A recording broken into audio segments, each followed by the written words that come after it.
You are listening to a True North Eager Beaver Media Podcast.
The True North Eager Beaver podcasts are proudly brought to you by our founding sponsors, the Miss V Mysteries from Corvid Moon Publishing, your source for science fiction, fantasy, and cozy mysteries featuring a broad diversity of characters.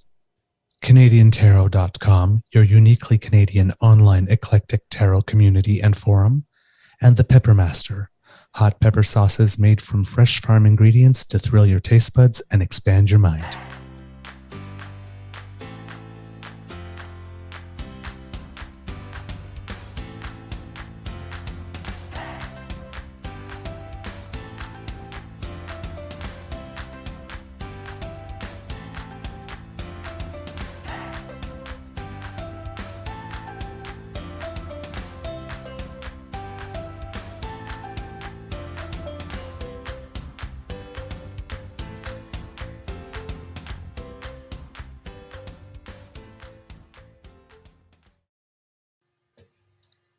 Well, good morning, and hello, kids, and welcome to Season 3 and episode number 118 of the Daily Beaver Morning Show here on the Crier Media Network. Today, recording day is Friday, May 12th, 2023, and it will be a sunny day here at the Beaver Lodge with a few clouds coming this afternoon. I am your host, the Eager Beaver, pronouns he, him, he, Mr. Beaver, and with me, as always, is my dear friend, Mr. Grizzly. Of course, a big thank you goes to our podcast's founding sponsors, the Peppermaster, the Miss V Mysteries from Corvid Moon Publishing, and CanadianTarot.com. We have a Friday morning Beaver Bite for you today, and, before we get started, let's say hello to the Beaver Lodge's fine and furry friend. Good morning, Mr. Grizzly, and how's your mental health today? Good morning, Mr. Beaver. I'm a little off this morning, not 100% rested, feeling out of sorts, to put it bluntly. Yeah, I don't know why. It is. Yeah, I'm a little as well. Since I got back from the sleep lab, it seems that my wake-up time has advanced by 1 hour. Oh, good. So yeah, I'm a little tired as well, and I do not know what is going on, but there's some weird juju in the universe because this week, rehearsing for the play in which I've been cast, on one night the director's car went kaput and she needed to call CAA. The next night, the stage manager's car got a total flat, like down to the ground in the 2 hours we were in rehearsal.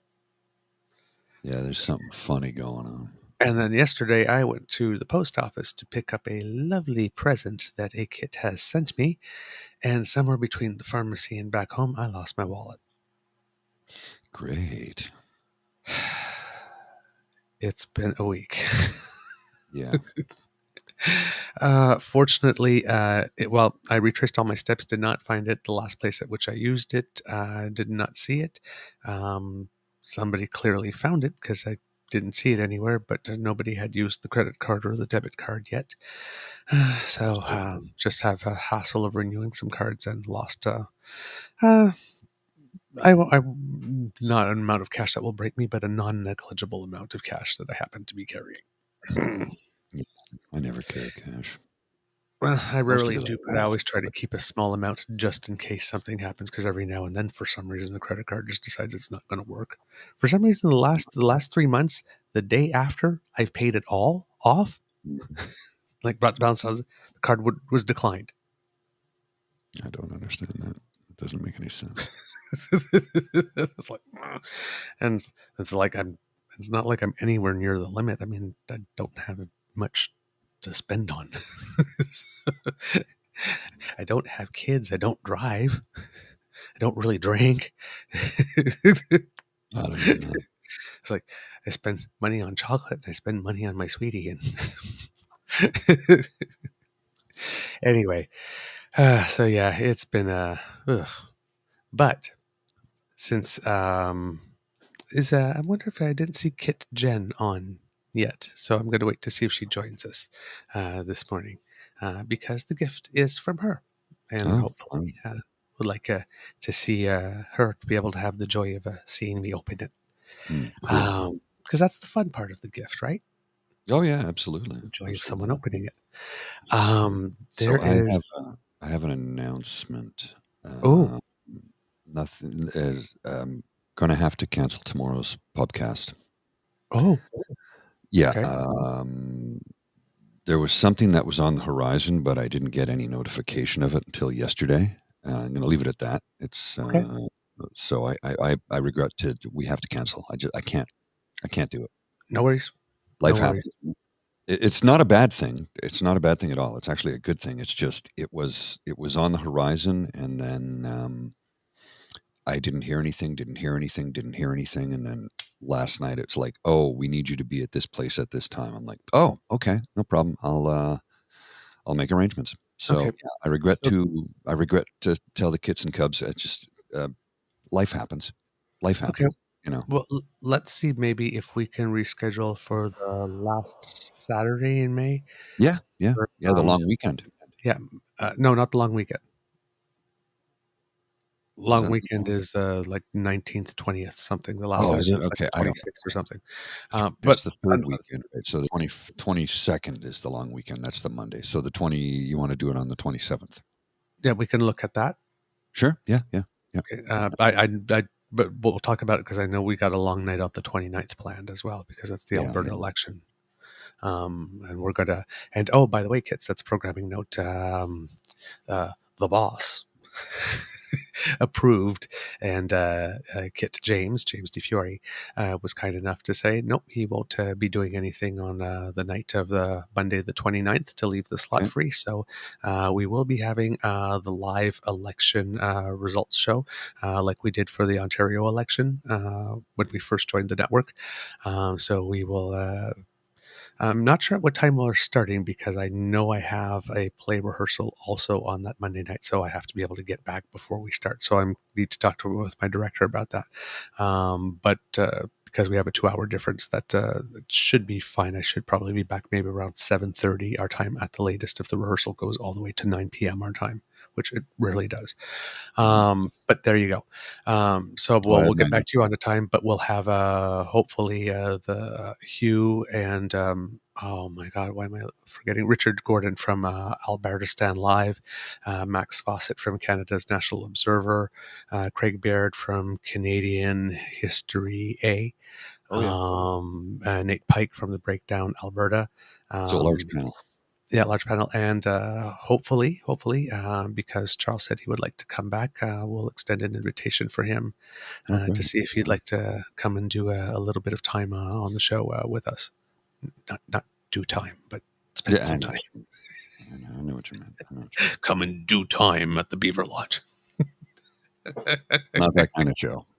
Mm-mm. Kit Yeah. Jen, you're here. All right. Um, Something arrived. Looks like a phone. uh, I'm not sure. I wrote when we were talking yesterday on when I confirmed that it had arrived. I said I didn't know if she wanted me to open it right then when I got it or on the show, and she said right then when I got it. However, after finding out that I had lost my wallet, well, I kind of had other priorities, so I never actually got around to it. So it's not that I wasn't excited. It's not that I wasn't excited. All right. This is going to, I brought scissors because I figured it would require it.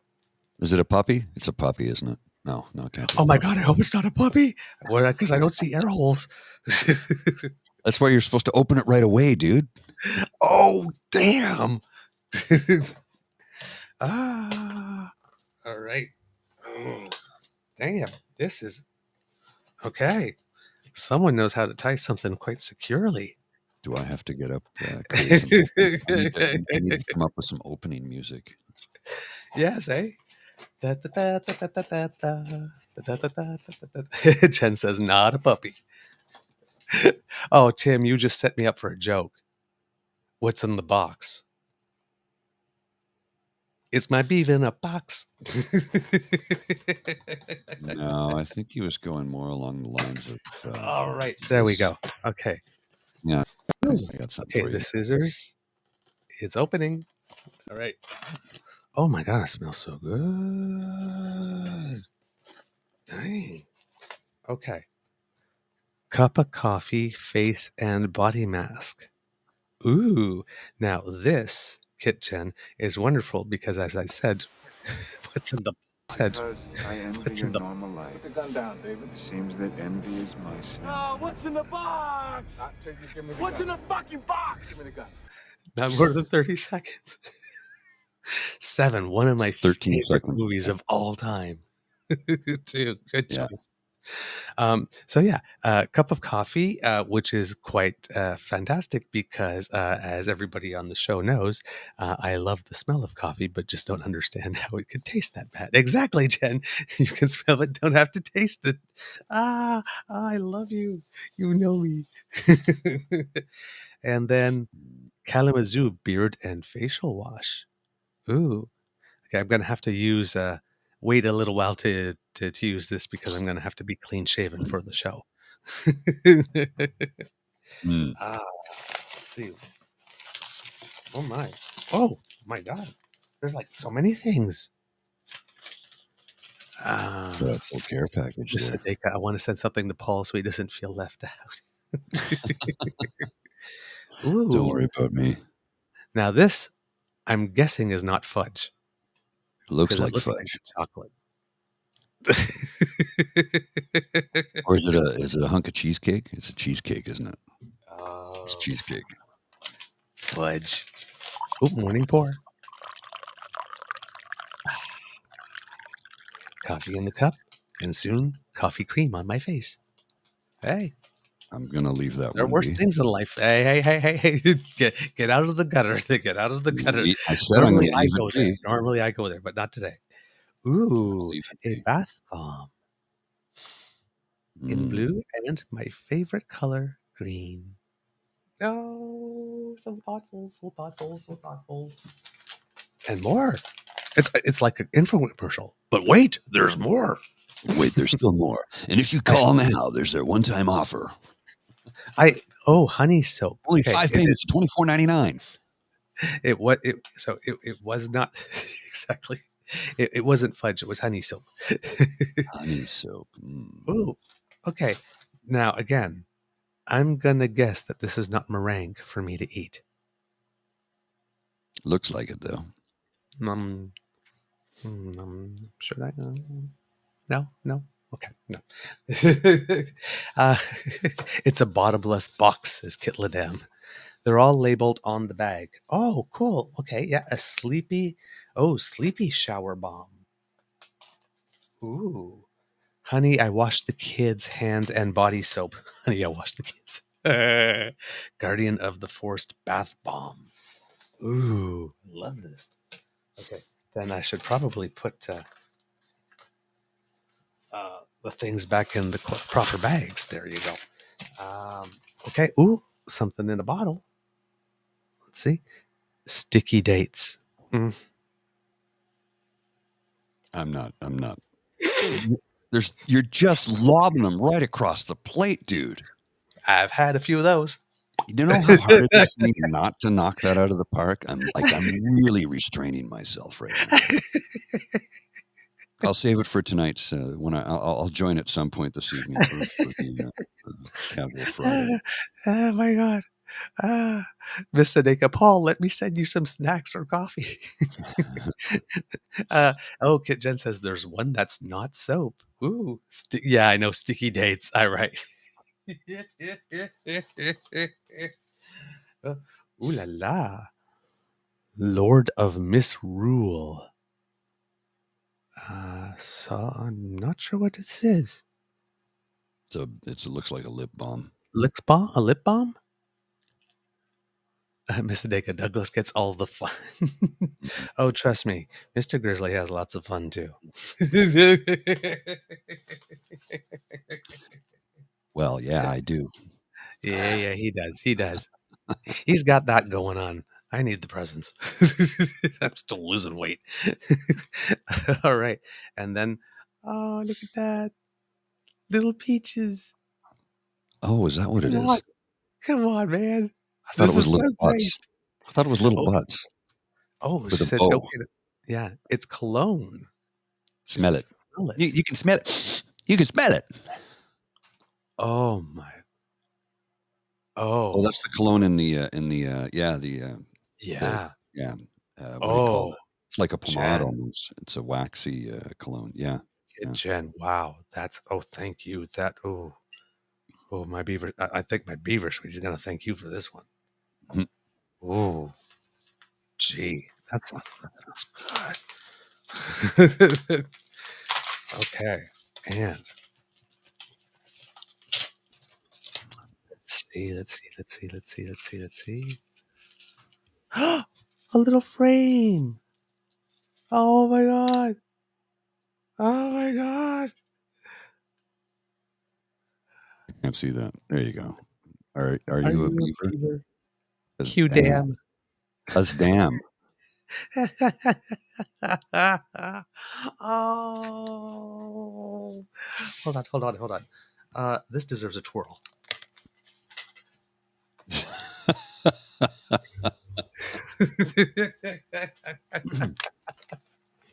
There you go. Oh my God. Where is it? Oh, I can't get it in frame. Oh, wait. Okay. Oh, thank you so very much. Oh, wow. Thank you.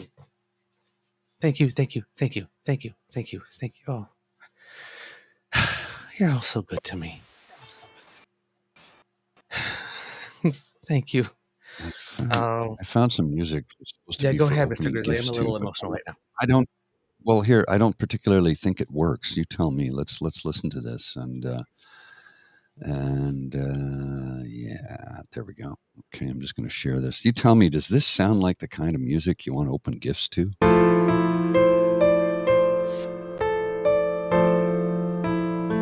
There's not enough whimsy there. Hold on. That's more like... Yeah, melancholy. One pellet. Yeah, it's not whimsical. I don't They care. sent me a box of pellets. Peanut. Yeah, the styro. Yeah, the styro insert. Yeah, I hear you. It's like, what do you mean I sent you a box of pellets? There was nothing in it but the pellets. Yeah, that's too melancholy. Look at that. I left a gift on the counter. I need some whimsical instrumentals. I'll have to look for some on the weekend. But I've also got to get our designs into Rook for the our t-shirts and stuff, our swag. So it's a busy. Yeah, I got. I don't. There's not enough hours in my day. Literally, I need to hide it. And this scrolling Chiron, this same. I could use some more rack time and perhaps an intern to help organize my everything. Yeah, I got a sink full of dishes. I haven't vacuumed in 4 days. I got to change the sheets. I got to do the laundry. I've got some clean laundry, but I haven't folded it or put it away yet. And somebody with OCD and ADHD combined with depression and anxiety, it's like I've got nothing right now. My tank is empty, and it's it's just one of those things. But We're in the same boat. We just have so much going on. We did laundry, I think it was like 5 days ago, and there was like a big pile, and we put it on the spare bed here for a moment. I said, yeah, we're absolutely doing this tonight. We folded them last night at 1 a.m. yeah, Because, and we moved them from there to the sofa, the front couch at one point. And it was like, okay, we're like, I'm going away today, and like Alex is staying home. It's like, we're doing this today. No, Alex's day just went foomp, and that didn't yeah, of happen. course. And it's Yeah. just, oh my word. Yeah, I need to vacuum dust, and it's now that I do Saturday morning is freed up for me, so I don't have to load up anything. So, pardon me, I'll be able to get most of my housework done tomorrow morning. But like I've had no personal time lately. It's just work, work, work, work, work. I'm not complaining. It's just Work. sometimes you just gotta vent, get it out of your system, right? You have to discuss these things. Yeah. No, I do is have a it, couple of cute ones for you, though. Here, check this yeah. out. I was just going to say, though, to empathize with you, we're the exact same way because, oh boy. Anyway, let's go. Yes, So this would be big. Eugene exactly. Carroll may sue Trump a third time after vile comments on CNN. In an interview, her lawyer said that the former president's mocking comments in a town hall broadcast could create fresh legal jeopardy. Donald Trump just keeps digging his hole deeper and deeper. And as sort of not really a rebuttal to that, but kind of a shot across the bow, I found this little clip as President Biden able to identify his own wife in a photograph. That's Marla. No, that's actually Eugene Carroll. I love that. I love that. I love that because what I mean, it's like your old pal Jake. Our old pal Jake said, right? It's like, Yeah. think of the absolute funniest thing, like Mm-hmm. tragically funny, but funniest thing that it could be, Yeah. because and then double it. Right? Pretty I mean, much. he literally got convicted and went straight to CNN and got caught on camera, asked for a Trump-friendly crowd. So you got the hooting and hollering. Mm-hmm. Why CNN ever agreed, one, to platform him, but Clicks two, and no, ratings. I know, yeah, I'll clearly, but two, the whoop whoop whoop crowd, give him the whoop whoop whoop crowd, so that he wouldn't be challenged by anybody but the moderator, who, like, somewhere along the way, of course, turned around and said, "Oh, you're nasty, nasty, nasty," which got everybody like cheering and hollering like they were at a WWE thing, right? But it's like to immediately just like roll out of bed after being convicted and straight onto CNN. Mm-hmm. And it's like, never met her, never. It's like, Don't know her. Don't know the woman. just Who's keep this? digging, Oh, that would be just my keep wife, digging, Marla. just keep No, digging, just keep that's digging, Eugene. just keep digging. So yeah, like you said, I mean, she's thinking about suing him again because of that. And She does. here's some interesting things: is the jury, Mm-hmm. because it's a civil case, they're asked questions, right? So some of the questions they were asked. And when you said when you said about clicks, you're right, because CNN averaged about 3.1 million viewers, which doubled what Fox or MSNBC had at the time. Yeah, so that's all it was. It's kind of funny though when you think about But how it's so today, tanked. how today considered 3.1 million is a good audience, right? Yeah. Those are good numbers, and they can generate a lot of dollars off of that. Whereas there was a time in our lifetime where that would have got you canceled. Yep. Right. Yeah. When there were just three major networks, and that would have got you canceled 3 million. Oh, yeah. Now that We only had 3 million, shows canceled. Yeah, now that things are split 112 ways. Yeah, 3 million is a good audience. Well, and you know that the funny thing is they talked about it, how when Cheers debuted in, was it 81, 80 or 81? I can't remember when it debuted exactly. It was low in the ratings, but the producers and the network believed in the show. It took a couple of years to find its legs. And I mean, here's the thing, the show was great, and it's it didn't. It took a few years to find its audience, not its legs. It had its legs right from the get-go. Like from the very first episode right to the final episode. It did improve as time went on, but it was great right from the start. But they said that show would not make it to air today. Maybe a streamer would pick it up if they saw potential, but today it wouldn't be on the air. And yet, at the same token, its debut numbers were better than a lot of number one shows are today. Yeah. So the irony, right? It's like it Right. wouldn't make it today, and yet it had better numbers. So it's like you say, because it's split. The pie's the same size. It's just the slices are smaller. So any numbers you can get are good numbers. Hmm. Okay. Kit Hugh just said, "Happy Friday, Douglas. You look like a fresh flower, Paul. Looking good."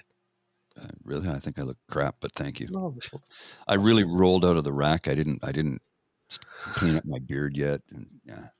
And it's a couple more weeks. I'm going to try and get to work on the designs and the bidding prices, and to get rid of this. And I've told a couple of people at my place of work, and they're like, "Hey, we can get involved with that." I'm like, "Oh, because I told them, I said, "Oh, this is coming off soon." Why? Well, it was all for charity to begin with. Oh, really? And I told them, they said, "We can get involved." And I'm like, do I want to intersect? That's like, for this type of thing, yeah. I know. I'm just trying to figure out. It's personal life and private life, Okay, gotcha. work life, personal life, private life. It's that Yep. sort of thing.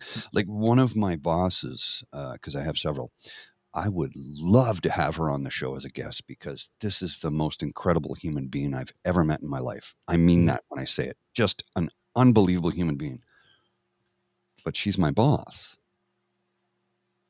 I don't know how to. I don't know how to stick handle that one. I'm not look. We're not journalists. We're not seasoned at this. This is something we've only been doing for a couple of years now, and I'm still trying to figure out our way around things. So it's like, whereas James, who is a writer and has interviewed hundreds of people and has been a writer for a very long time, it's simple for him to be able to separate those two things. And I'm still kind of like, that's my work life. My professional life is over here. And then there's, a personal life over here. And in the middle, we've got this program. And I do share a lot of my personal life in this, but I try and keep it very separated from my personal, my professional life, even though yesterday, I was literally in a control room at work doing this show. But you understand what I'm saying? It's like, maybe what I'll do is I'll put you in contact with her, and maybe you guys can work something out, and I'll just sort of chime in periodically. Literally the most impressive human being I've ever met in my life. Like, All right. unbelievable, like ridiculously accomplished, and just, how when you meet somebody who has this super positive vibe, this positive energy, and you're around them, and I'm sure you've met people like that, but you can also see that there's like an underlying sort of, what's the word I'm looking for? Not a naivete, but like and not a weakness, not a naivete, but like something else. And someone like you? Really? Well, anyway, she That's has, right. well, she has both super positive, happy, vibey energy that it's infectious and you need to be around it. But sometimes you'll see that that person is like, you might think they're covering for something, or there's a trauma, or I don't get that vibe at all. This is not only the super happy, vibest person I've ever met, super accomplished, but also is completely fearless and fierce in every sense of the words. I don't think she's ever had any trauma in her life. And I say that, tongue in cheek, of course, because everybody has trauma, but she's overcome everything. Just an incredible human being. I would love to have her as a guest on the show. And she knows, she watches the show. It's not, if Well you're then, watching, consider yourself invited. Please. Please. I'll put you in touch with her, and I would love to have her, her glory, her grace, her fierceness, exposed to a larger, wider audience is what I'm trying to get at. Everybody needs to see this person. That's what I'm trying to say. All right.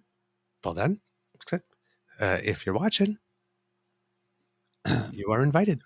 Please come and visit the Beaver Lodge. And if you're not watching right now, or later, but of course, if you're watching right now. But but if you're watching, then yeah, absolutely. Get in touch with me. We leave our email address at the end of the show, and yeah, we'd be happy to hear from you. I'll send her a note. I'll send her a note. Yeah. All right. So getting back to E. Jean Carroll, which is a sort of weird thing to get back to after Yeah, speaking I know. about such a wonderful person. Well, but I don't think E.G. Carroll's a bad No, person. the other person. Oh, the other person that we need to talk about when we talk about her is not the great person. Oh, that thing with a dead animal on its head. Yeah, exactly. And the You're subject. a billionaire and you couldn't get a decent haircut? Come on. You're broke. You're broke. So it seems that while CNN might be having gotten some good ratings, the whole event was described pretty much as cable carnage and a train wreck. So I'm not sure what CNN did for itself in terms of the respect of their peers. Anyway, in a civil case, I guess in a criminal case, it's, do you find that the person committed this crime and the evidence was there beyond a reasonable doubt? And it's a guilty or not guilty, and I guess there are different charges. But actually, I don't know that because I've never been in a criminal trial. I don't know if I'm guessing they must have questions the same way. I'm not sure, but this one asks a whole bunch of questions, and then this is preponderance of the evidence. So the questions that the jury was asked: did Mr. Trump sexually abuse Miss Carroll? Unanimously, the jury said yes. Was Miss Carroll injured as a result of Mr. Trump's conduct? Yes. Yes or no, Mr. Trump's conduct was willfully or wantonly negligent, reckless, or done with a conscious disregard of the rights of Miss Carroll? Yes. Did Miss Carroll prove by preponderance of the evidence that Mr. Trump's statement was defamatory? Yes. Did Miss Carroll prove by clear and convincing evidence that Mr. Trump's statement was false? Yes. Did Mr. Trump make the statement with actual malice? Yes. Was Miss Carroll injured as a result of Mr. Trump's publication of the October 12th, 2022 statement? Yes. In making this statement, did Mr. Trump act maliciously out of hatred, ill will, spite, or wanton, reckless, or willful disregard of the rights of another? The jury, unanimously, yes. Now, I'm not sure if it was unanimously across the board for all those questions, but yes. In addition to losing the case, the judge awarded $5 million to Miss Carroll and wrote a specific order that it should be paid immediately. Yeah, he don't have it. He don't have it. We all know he doesn't pay his bills. Try and do contract work for him. Build a building for him. See how quickly you get paid. Yeah. The jury needed less than 3 hours of deliberation. Yeah, that's telling. Carroll testified for 3 days. And Trump did not mount a defense. No. He's now telling his people that he was not allowed to mount the defense. Now, he was not allowed to mount the defense he would have wanted to mount, which would have been all lies and more defamation in court and perjury. But he was allowed to present a defense. He chose not to. And not only did he choose not to, but remember, he went to the judge. He had his lawyers go to the judge and say, hey, judge, while you're at it, could you, I don't want to show up for this thing because, I don't want to be facing somebody that puts the mirror right in my face and shows me what a kind of bastard and dick and prick I am. So I'm going to protect my fifis by staying over here, but could you tell the jury, even though that I'm not here, that the fact that I'm not here should not be construed as the fact that I'm guilty as fuck? You're paraphrasing, of course. I mean, he did paraphrasing, and then I believe, to paraphrase the judge, pound sand. Sounds about right. Yeah. To take it away from the legalese speak and put it into the let's talk right down to everybody at a level we can all understand. Those are the words of Malcolm X, by the way. Talk right down to everybody at a level we can all understand. And that's basically what he said. Effectively, I mean, taking the legalese out and the politeness and the niceties, all polite and Trump, those are two diametrically opposed things, but yeah, you get what I'm getting at, right? Yeah, absolutely. And it seems that even though he didn't testify, he was deposed. And apparently the whole deposition is on YouTube. It's like something like 48 minutes. And apparently at some point in the deposition, he actually, when they asked him about the, when you're a star, they let you do it. Mm-hmm. Grab him by the... Sometimes I don't watch this.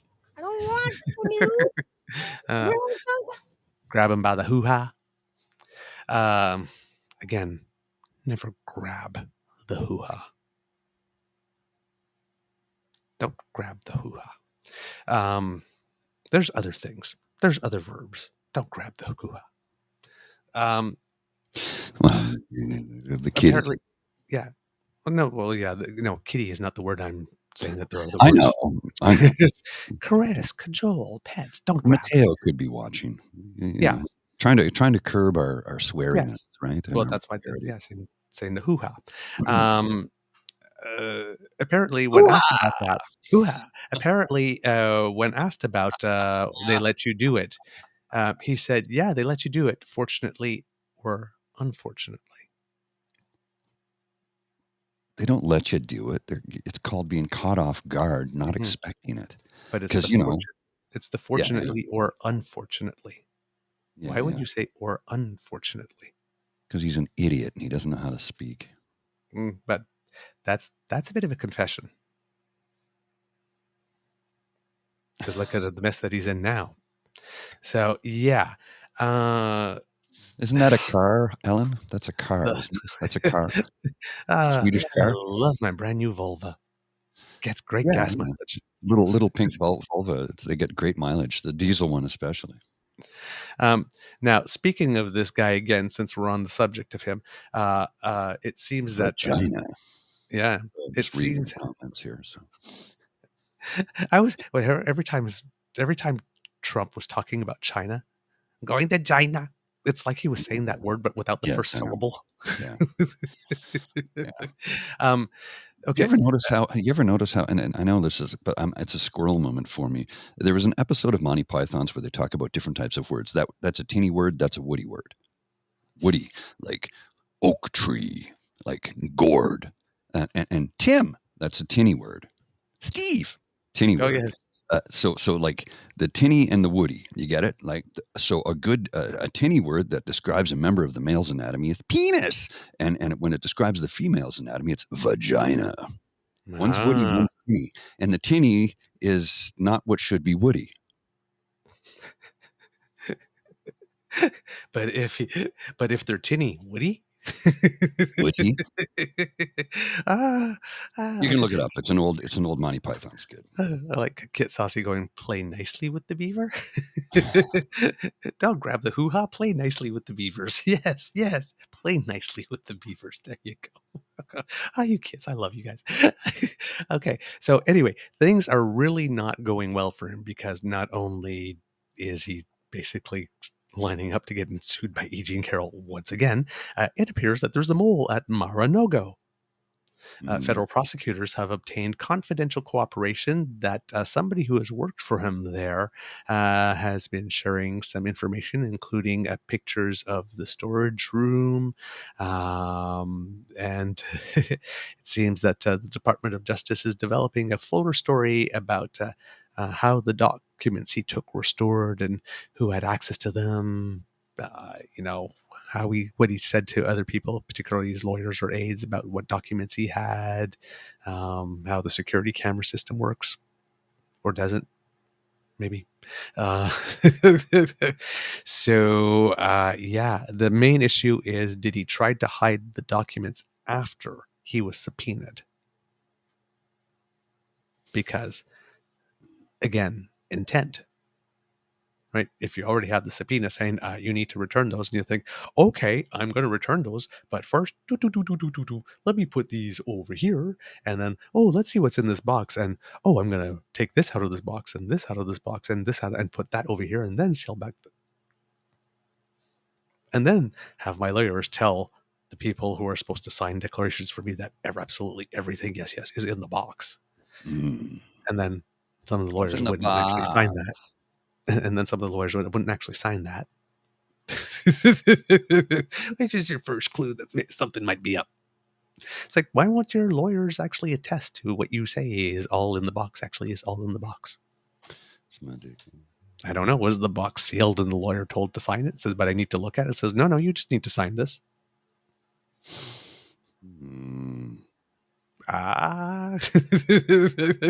Anyway, so that's not going very well. And then in his criminal trial in New York, the one about his tax fraud, the criminal, it seems that the judge didn't slap a gag order, but did slap something called a prohibition order, which means for everything that his lawyer's team is going to get from discovery, the judge said it is going to be given to them solely for the purposes of preparing the defense, that nobody on the team shall copy, disseminate, disclose the materials in any form or by any means to any third party, including but not limited to, by disseminating to any news or social media platforms, including but not limited to Truth Social, Facebook, Twitter, Instagram, Snapchat, WhatsApp, or YouTube. That the information shall be kept in the sole possession and exclusive control of the defense, and shall not be copied, disseminated, or disclosed in any form. And it is further ordered that the defendant is permitted to review the limited dissemination materials only in the presence of defense counsel, but the defendant shall not be permitted to photocopy, copy, photograph, transcribe, or otherwise possess the limited defendant dissemination materials. And with regards to any evidence obtained from witnesses' cell phones, it is ordered that any other portion of the forensic images of witnesses' cell phones shall be reviewed solely by defense counsel, meaning that 45 can't even look at it. Well, prosecutors can apply to the judge if there's something they feel he really needs to see, and the judge determines that this are all the things that need to be put in place so as to not taint the potential jury pool. You said taint. I did.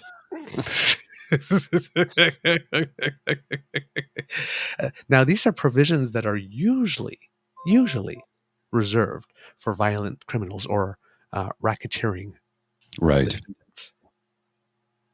This is for tax fraud. You gonna go to jail. Yay.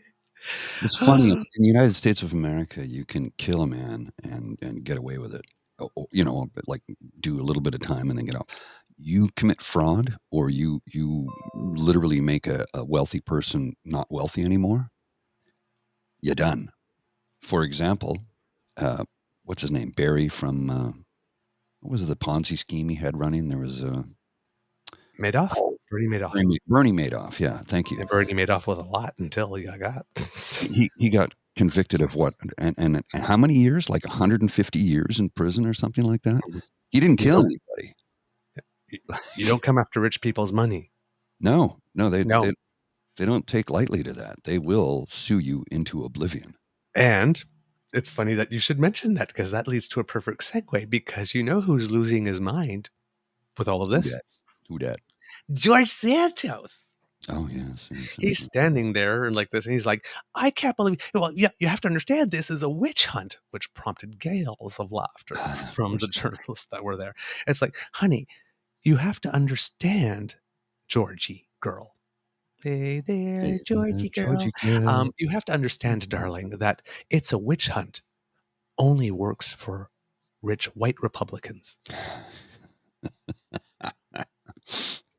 It's funny. You may be a lot of things, honey, or you may imagine you're a lot of things, girlfriend, but you ain't white. Nope.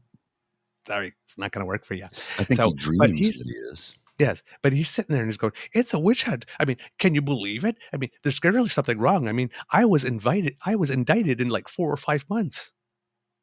Mm-hmm. Considering everything that Frub did in his entire life, and this is the first. Yeah, I'd be pissed off if I was George Santos too. Says, wait a minute, I haven't done shit that's half as bad as this guy over here, and you indict me in 5 months, and it's been 2 years since he led an insurrection, and he's not indicted yet for that? What the hell, man? Yeah. Welcome to being brown, George. Welcome to being brown. Brown girl in the ring. Tra la la la. Oh, I love that. Oh, that is Mr. Grizzly. That's 25 beaver points, because that was particularly bitchy. I like that. Every now and then I've got a good one, you know. Brown girl in the ring. That's a Boney M song from the 70s, by the way. Oh God, now I want Randy Rainbow to do a parody based on that. Oh, I'm sure he would. Have you seen the one Life's a Freaking Fantasy for Santos? No? He did that one last month. It's so freaking hilarious. I'm not sure if Randy Rainbow is considered that free. It's like Brittle Star, maybe, that you could. So I won't put it because I don't want to get dinged. But Life's a Freaking Fantasy for Santos. Check it out, kids. It's freaking hilarious. Randy Rainbow. When you say that, I think of two songs. I think "Flesh for Fantasy" by Billy Idol, and then I think "Fantasy" by Aldo Nova. Right? Yes. Very different songs. Very different songs. Both hard rocking tunes, though. Flesh for Fantasy. Billy Idol. Oh man. Okay, so here she come now, singing Monet, Monet. Da da da da da da da da da. I won't say the words. Can't say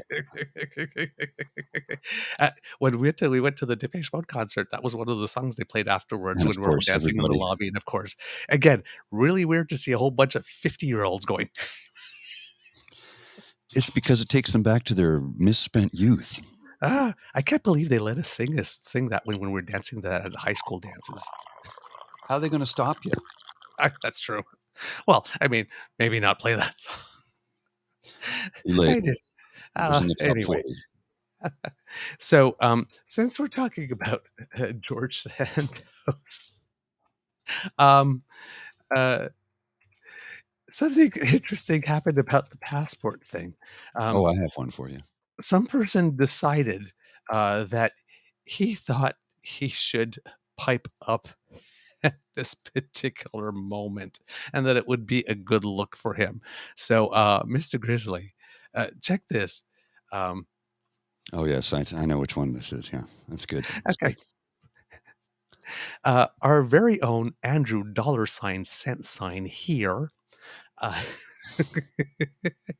decided to post a meme with Drake like this. Terry Fox grit and determination. Oh no, can't have that. Man with a wheelbarrow. Yeah. Okay. Let's talk about this. Isn't he American? Yeah. I'm a Yankee Doodle Andy. So here we are. A Yankee Doodle till I die. So more like a Yankee Noodle. Okay, number one, remember how we always talk about conservatives needing to punch down in order to elevate? Yeah. We stand for Terry Fox's grit and determination, but a man with a wheelbarrow? Unacceptable. Yeah. Way to really just cozy up to the blue collar sector. Yeah. Way to lose the people who use wheelbarrows vote. Yet win the nanosecond, but don't think it through. Don't think it through. Right? And it's like, you put this out, Mini Vandy, on the same day that George Santos, the guy who probably modeled himself after you, got charged, slapped with 13 charges. Andy,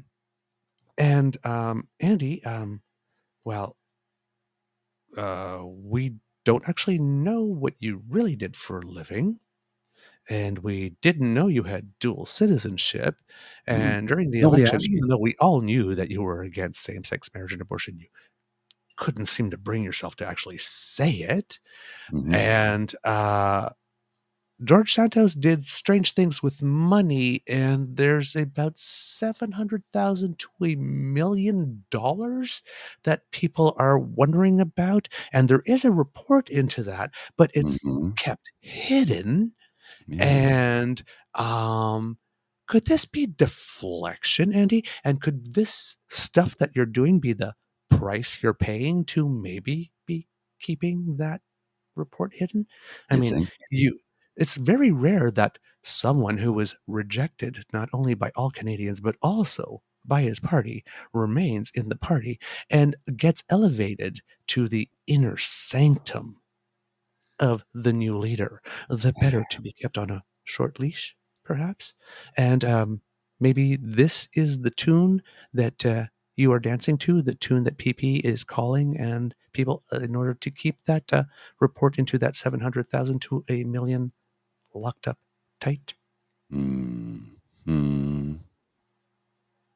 It's all so very. At first, we practice to deceive. No, what a tangled web we weave when at first we practice to deceive. Well, we all know about you, Handy. Hmm? We know all about you and your hidden and your minivan and your private school and the $700 to $1 million that is unaccounted for. Oh, it's accounted for. It seems we just don't know. Yeah. And a substantial portion of that 700,000 to $1 million was funded by us, the taxpayer, because they came from political donations, which are very, very, very generously subsidized by the taxpayer. So a good chunk of that is our money, and particularly donors to your party's money. And I'm sure they would really, really, really, really, really want to know what happened to it. But I guess so long as you dance monkey, dance monkey, dance monkey, yeah, yeah, yeah. I need some money. $10 should do. Everybody needs some money. Speaking of $10, here's a good yes, segue. thank you. Today in outrage news, the government scrapped the oil refinery from Canada's beloved $10 bill and replaced it with a bird. Clearly, climate activism run amok by the woke government of, checks notes, Brian Mulroney. But still, why weren't people screaming about that? Oh, that's right, because we don't give a shit. Same as we don't care about what's in the passport, because it was maple leaves until 2013. It's only had Vimy Ridge and Terry Fox for 10 years. And every 10 years, they have to update. And sometimes, and as the future moves on, they'll have to update it more frequently. Same thing with currency. There's only a matter of time before literally cold, hard cash in your hand disappears altogether. It's going to happen. And it will probably happen before I die. Because, quite frankly, the amount of money spent to produce money and designs, I mean, until they figure out a way to create a digital currency that would involve artists and graphic design, they got to keep people working. Literally. And they have to keep the jobs at the mint for, well, why do they want to keep those jobs? Well, until we have a universal basic income, kind of don't have a choice in that matter. You can't unemploy thousands of people or millions of people, and I'm not just referring to the mint, of course, but if you suddenly find millions of people unemployed, how are they going to eat? And how the government going to take care of them if you don't have a tax-based revenue to so UBI, so that the bot farm companies that are producing the bots would pay the same sort of taxes that a bot would produce if it was getting paid income of a human being. And at the same token, those capitalistic, greedy billionaire owners would still earn more money because they're not actually paying out to the bots. They're just paying the taxes on what the bots would be earning. So they're still going to get rich. I'm not an economist. I'm kind of a simpleton, but,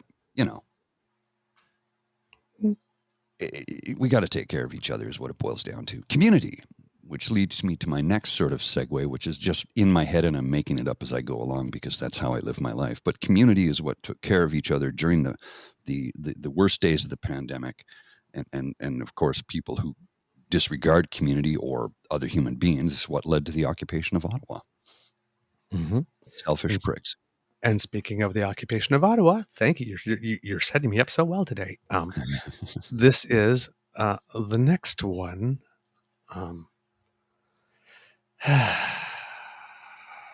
Her. Yeah. Again, it's Sarah Fisher, Director of Communications for the Conservative Party of Canada. It's just a passport. It's just a symbol. They're only words, only beliefs held by the few, only traditions that no longer matter. It's just history.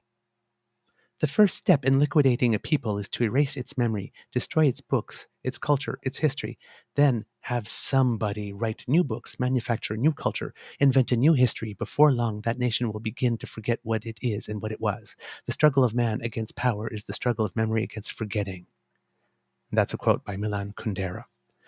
I love it when the conservatives. Yeah, I love when the conservatives decide to go pseudo-intellectual. They went woke. Oh, sister. They go woke when it fits their narrative. Yeah. And it was like, okay, oh, sister, considering the source that's rich. Listen here, boo-boo kitty. You can't celebrate beep Trudeau flags and occupation taking hostage about 100,000 residents in a city in which you currently work, by the way. To which you call the honking music to your ears and claim high ground on symbols in the same frickin' millennium. Just no. Somebody posted something to Twitter yesterday that the light went on. This whole anger is because those are the images the conservatives picked. And now they're new images. That's it. Yeah. That's the reason why they're pissed. These are the images we say represent Canada, and they can't ever be changed. That's why they're losing their minds. This is what they say, right? Like there's people that say the passport is like a symbol of pride and whatnot, and symbol of history and pride and whatnot, like this, and it must have dignity and like. Okay, and so the one party at one point decided to put some images in, and those are the only images now. Yeah. That are dignified, because the newer images represent scenes from Canadian life and happen to be more whimsical. They're not dignified. It's like the whole passport design needs to be. Yeah, but the whole passport design needs to be revamped when you revamp a passport design for preventing counterfeiting, to stay ahead of the game. As soon as they issue the passport, they start designing the next one. Oh, yes. 10 years later. The design for this one started before this government was elected. Like, this is true. Come on, man. Come on. So, while that's going on, something interesting happened yesterday, and maybe this was the reason for all the deflection and the screaming. Remember when the Conservatives really wanted Katie Telford to come and testify? And they were like, and the Liberals really didn't want to. I don't know why they stonewalled for 3 weeks, because, I mean, she had testified before, and she can be trusted to testify. I mean, she does. She knows what she's doing. I mean, Katie Telford is about to by next year, she's going to be if she's still in the job, she's going to be the longest serving chief of staff in Canadian history. So I don't know why.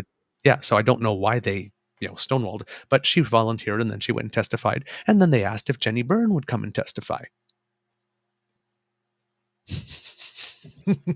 And then all of a sudden it was the Conservatives that didn't want her to testify. They were refusing.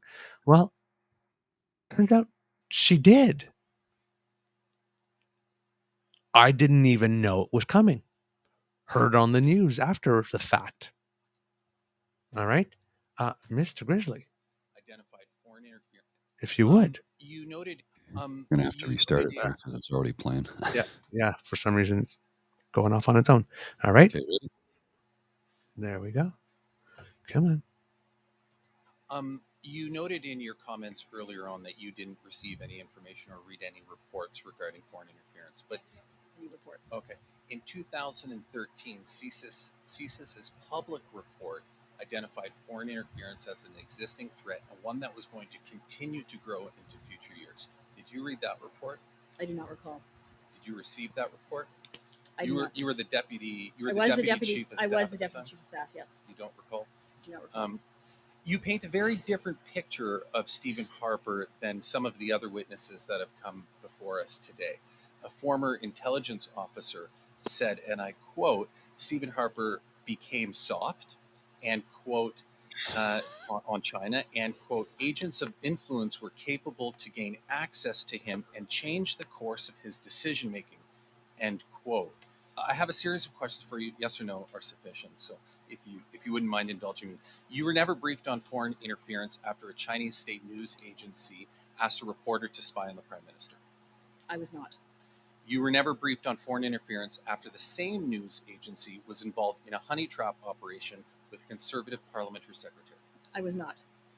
You were never briefed on foreign interference when a year earlier, CSIS director Richard Fadden publicly warned that some politicians were falling under the influence of foreign governments through personal relationships. I was not, as I was not in the Prime Minister's office at the time. Okay. And you were never briefed about foreign interference after John Baird took a job with a Chinese billionaire.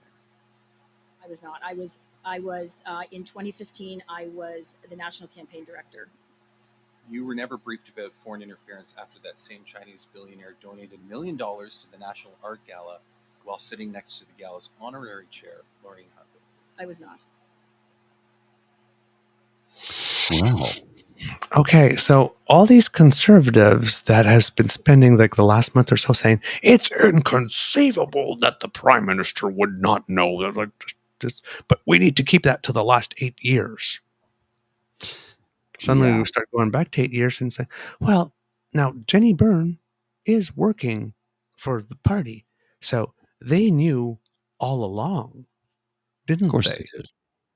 Of course they That did. they're not briefed about these things because she wasn't briefed about these things. But notice that there are no conservatives during that whole line of questioning that went, oh, come on, you didn't know, Baba, that's not believable. Well, let's look at some more testimony. This is from our friend Mark Burry. Some more testimony. Some more damning testimony. So I asked you to spy on the PM, asked you to spy on the Dalai Lama. Now, you reported this. What did Prime Minister Harper do about it? It needs to be louder. It needs to be louder. Follow up. Nothing. It's as loud as it can go. Absolutely, I was completely It's full and volume. utterly on my own, reliant on basically the strength of my wife to get through this. And couple of people in the press gallery. But in terms of the House, in terms of the government, in terms of the media, I was on my own. It was a dream world they wanted to live in, and I was not part of the dream. So I asked you to spy on it. That's as loud as I could make it. Sorry.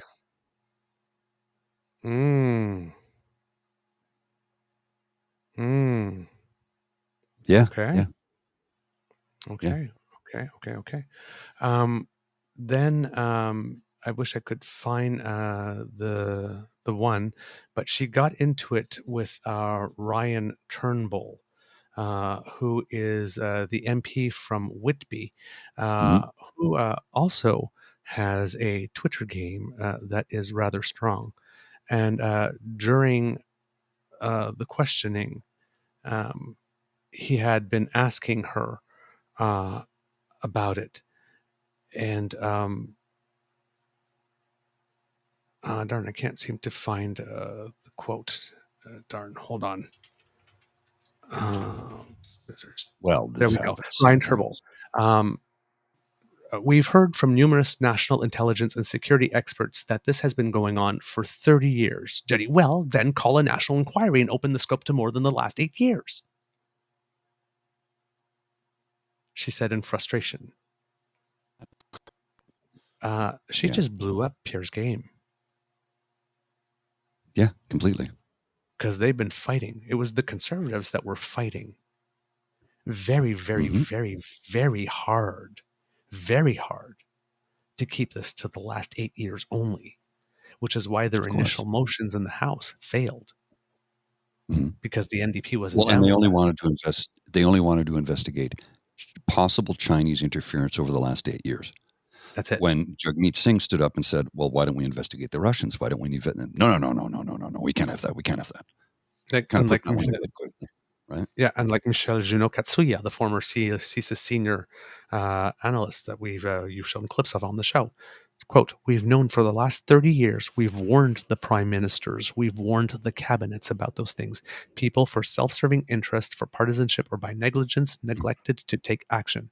Because we acted so weakly, this foreign interference took place and was well rooted in our system as we speak.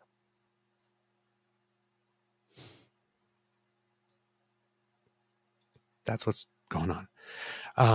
Now, and on that, it seems that Canada has taken a move and that we will be instituting a foreign agents registry that was announced yesterday. Conservatives have been calling for it, similar to that which exists in the United States and Australia. This was first reported by La Presse, and Dennis Molinaro, who is a professor of legal studies at Ontario Technical University, or Tech University, and a former security analyst for the federal government, and Jessica Davis, who's the president of Insight, the threat analysis, and a former CSIS senior strategic analyst, were on Power and Politics last night. And they were saying that this is Dennis Molinaro was saying that it was a positive development. Ms. Davis said that the devil's in the details, and one of the important parts of this registry legislation will be that will be the list of the activities that will be captured by the legislation. So she says something like, for example, disbursements, paying people to do things on behalf of a foreign state. Example, like writing an op-ed on their behalf. Those types of disbursements would have to be registered. Those are things that would be important to include. And she mentioned that enforcement in this country is a huge problem in terms of national security, because it doesn't seem that the RCMP has the resources, mandate, or the technical skills to be really investigating foreign interference. Molinaro states that the legislation would also have to have an effective appeal mechanism in case somebody gets on the list who shouldn't be there. And of course, this will not be a panacea, because, once you change the system, those who want to try to penetrate it adapt. But that forcing players to change their games and abandon certain strategies in order to try and find new ways is still a win. Jessica Davis, I was trying to find the clip on YouTube, but it is not there. And I didn't want to necessarily take it, go get it from the show. But she mentioned that we have to be careful to not duplicate some of the existing laws that we already have on the books with regard to that. And she says, quote, that are part of our foreign interference toolkit. We already have a lobbying act. We already have the security, Protection of Security Information Act. There's various acts that we have. So the Foreign Agents Registry, she's really putting in perspective. She's saying it's one small piece of a 300-piece puzzle. Mm-hmm. Fill up like the top right-hand corner, but it's not going to be the centerpiece that brings everything all into focus. This law doesn't cover diplomats, because diplomats are already openly registered, but they're proxies. So, for example, if someone in a consular office decides to, for example, ask a businessman to help something, and we also have to not first assume that all these people that would be proxies are necessarily of Chinese heritage. Well, there is that. Well, that's because that's get those Chinese people. It's like, all the people helping are not necessarily of Chinese heritage. Yeah. Eyes wide open. Eyes wide open. So yeah, I'm not sure what the conversation is going to be at the cabinet table or at the inner sanctum, now that Jenny Byrne has basically said, yeah, it is common for chiefs of staff to actually not be briefed on these types of things. And yeah, well then let's call the inquiry and go back 30 years then. PNC bio. I saw a thing yesterday where Poilievre was having a fit about how the new passport disrespects veterans. Can you explain how it is disrespectful to veterans? That well, and here we go again. Right, we're doing the wrapping ourselves in the flag and in the valor of other people. They do it all the time. The only time the Conservatives talk about veterans is when they use them as a cudgel. That's it. That's it. And that's exactly where you're. That's the exact word I used yesterday when I wrote about it. It was cudgel. Wow. Exactly. Because that's almost the thing like with the Conservatives. alike. Yeah. Well, again, but doesn't matter what the community, right? The Indigenous. The only purpose Jody Wilson-Raybould served for the Conservatives was as a cudgel to beat the Prime Minister. Yes. Her name is Cesar Chavanez. I can't remember her first name, but that's she was a black member of the Liberal caucus who had Mm. a falling out with the prime minister. Her too. Oh, The yes. only time I've ever heard of the Conservatives talk about black people is talking about her. It's In the only same when it breath as fits they're their mentioning purpose, Jody their Wilson-Raybould narrative, to say that their he's not a message, real right? feminist. It's Sorry, only what? when it fits their message, their purpose, their narrative, their message. When they're trying to drive home a point, they will use anyone who is available to be used to, put a wedge issue out there. That person is now the wedge. That is the cudgel they will use to beat them down. And the minute they lose the nanosecond, I know that's a double sort of, the minute they lose the nanosecond, but it's what it is. The minute they lose it, they've forgotten about that person, cast them aside like they never existed. When was the last time you heard a conservative mention the name Jody Wilson-Raybould? Haven't heard it out of conservatives' mouth in years. Years. Here's a quick palate cleanse for you, 15 seconds. 15 palate cleanse. I think this is important. This is driving Miss Daisy.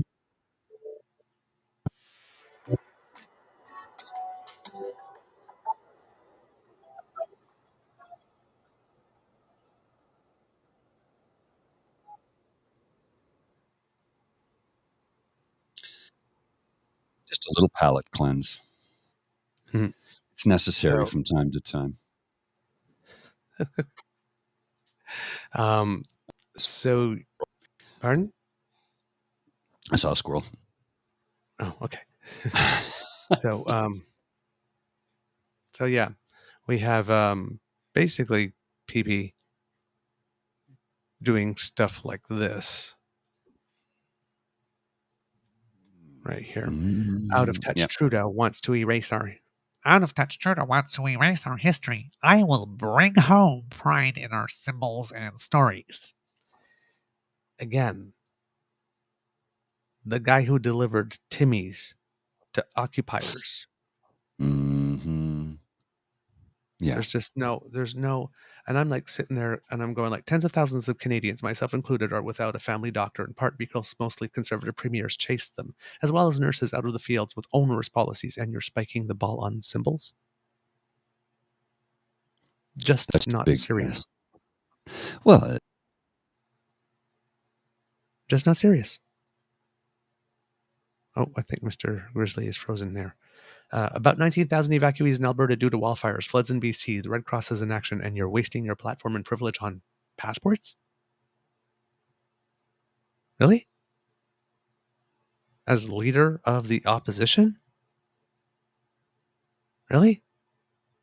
Huh. And things aren't going all that well for the UCP down there as well, because their management of this situation has been absolutely horrendous. The first thing that happened, apparently, is that, well, it seems that Danielle Smith decided to notify Inner Sanctum before informing the people. And unfortunately, I don't think. Yeah, well, okay, well, Mr. Grizzly's there. So unfortunately, that's not going to help.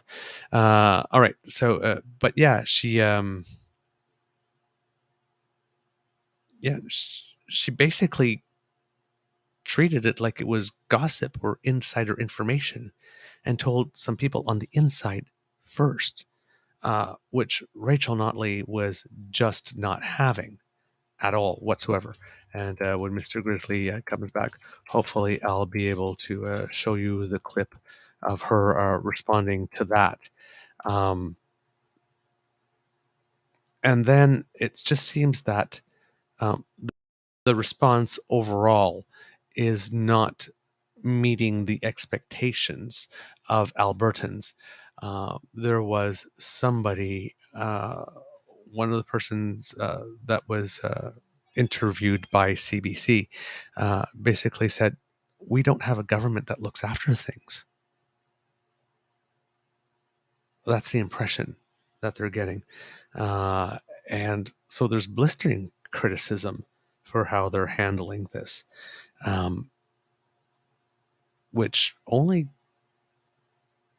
solidifies the impression I got from that photo that they were showing where she looked like she was over her head. Oh.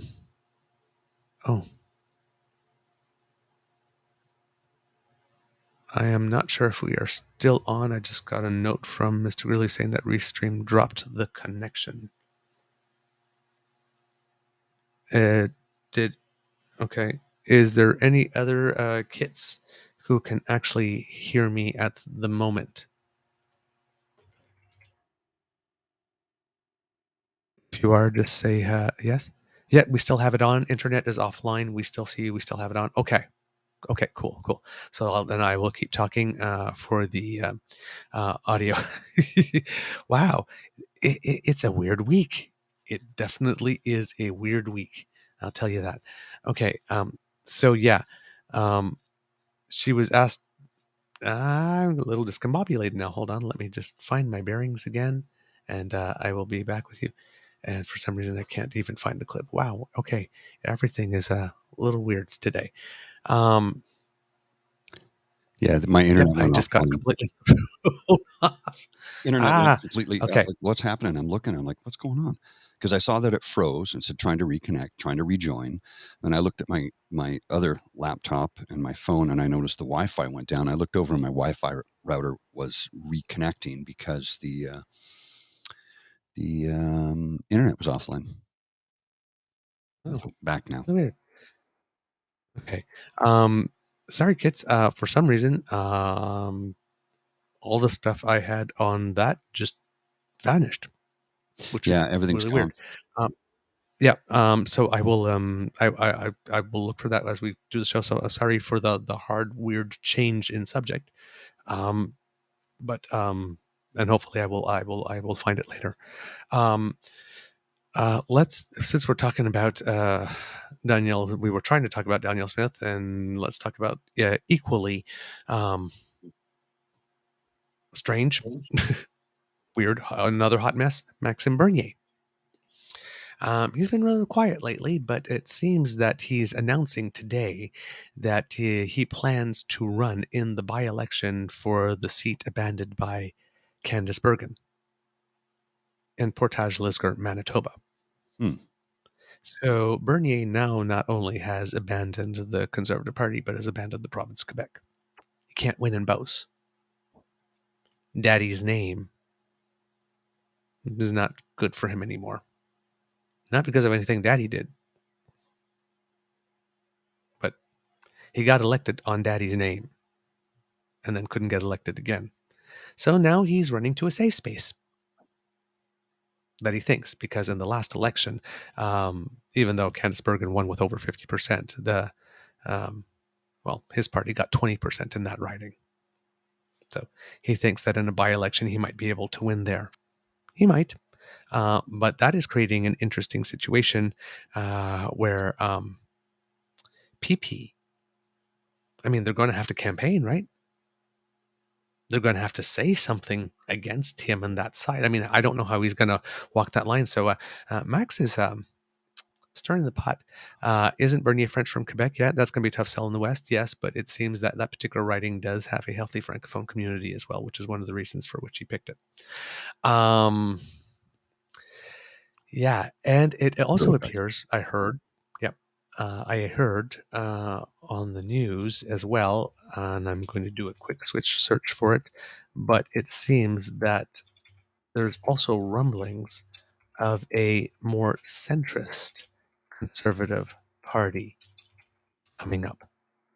Remember, during the last election, there was a group that was called Center Ice Canadians that came about.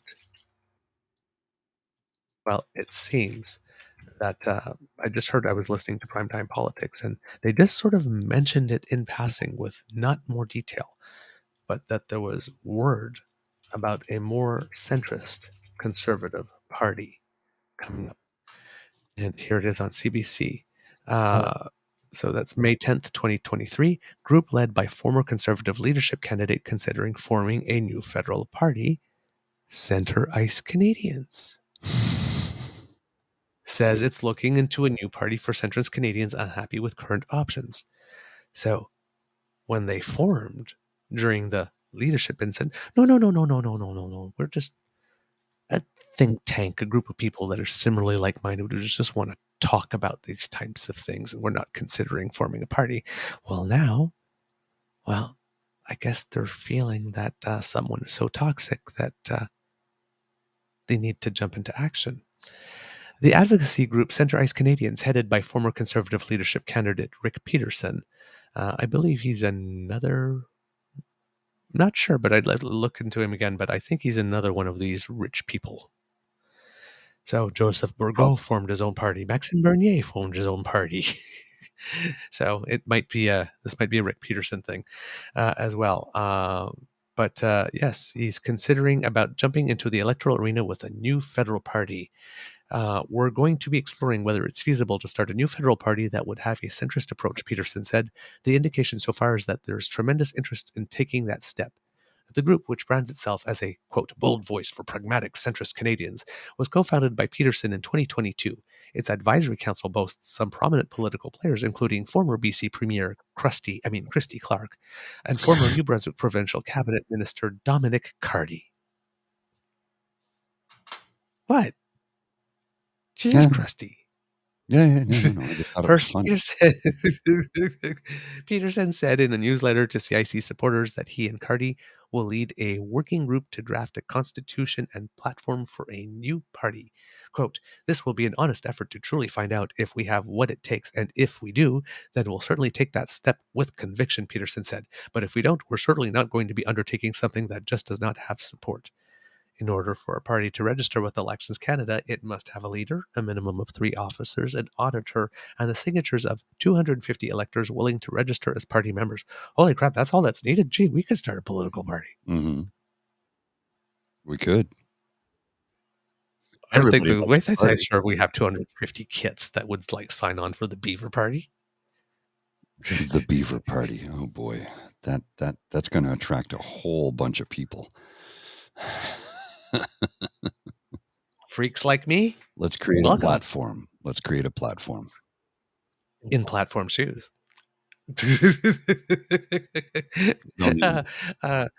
Quote, I just want to make it very, very clear that we're agnostic to where any other party is. We're interested in giving a voice to people, many of whom aren't aligned with the federal Conservatives, federal Liberals, or federal NDP. There's a lot of center-left support for this idea. He said the group will decide by September 20th if moving forward with a party application is feasible. So, squeeze to the left of him and squeeze from the right. Here, PP, stuck in the middle with stuck in the middle with Oh, a little bit of music, eh? Here, I'm just going to throw this. He must be spitting teeth. Screen. Oh, yes. Yes, have you seen the new Janelle Monet video, Lipstick Lover? Ooh, my, you may need a Phaeton couch. Yeah. Yeah. Mm-hmm. Yeah. You're gonna need it. We can't show. No, we can't show it. No. We can't. Yeah. The whole video is after like something else. I'll put the link in the chat there. Here's a link in the chat. You can look at it. Oh my God. The kid's already starting logos, BPC, Beaver Party of Canada. No, don't put it. Don't elect me. Too many people have seen me naked. I'm not ashamed of it. I mean, it's just there's a certain amount of the electorate that just wouldn't tolerate that. Now, there's another certain amount of the electorate, basically millennials and Gen Z, who are like, yeah, whatever. Yeah, like they don't care. They don't care at all because they're more adults than a lot of adults are. The Beaver Party of Canada, make love, not war.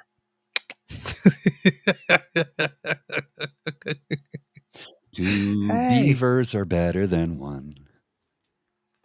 Remember that from How I Met Your Mother? PCBO, I mean, there would be endless wordplay in the ads. Yes.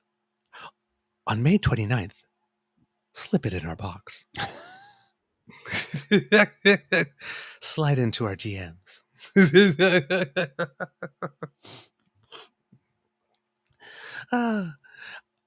I would do anything for your vote. Anything? Oh, anything. Campaign. Should I campaign dressed like this? Woohoo! A Speedo in every pot. That doesn't. How about a Speedo in every pool?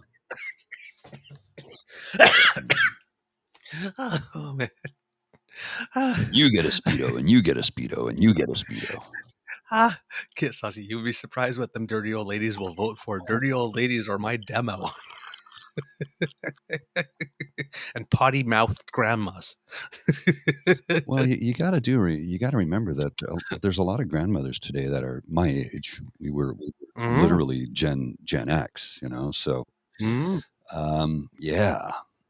Hey, Granny, how you doing? I have no more grandmothers; they're all long since buried. So don't read any weirdness in there. Come on, I'm 50. I'm 55 in July, so I could literally be a grandfather right now. I could. I'm not. I never will be, but you know. Got Kit Dan going, Douglas, my blue eyes, come on now. Should be good for 1,000 votes. BPC, Beaver Party of Canada. You guys are going to make this the thing. You know what? Like, then. What color are my eyes today? Bluish gray. Yeah, they change color. More gray, yeah. I tried telling. I was out with a friend last week, and I said, "What color are my eyes right now?" She goes, "Kind of green." I go, "Yeah, they change color." She goes, "What?" I go, "I'm telling you, they change color. Some days they're bright green, some days they're blue, some days they're bluish gray, sometimes." And I mean, if I wear blue, it enhances it. But yeah, anyway, it's a weird thing. I don't understand it. I don't understand a lot of things. Bloodshot? I don't know Not bloodshot. much, but I know I love you.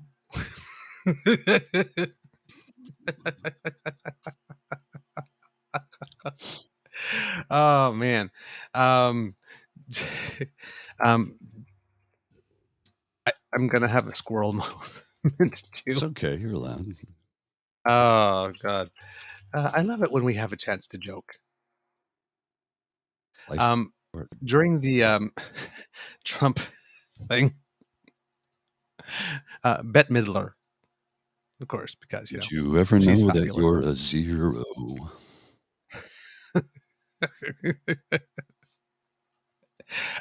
Posted this.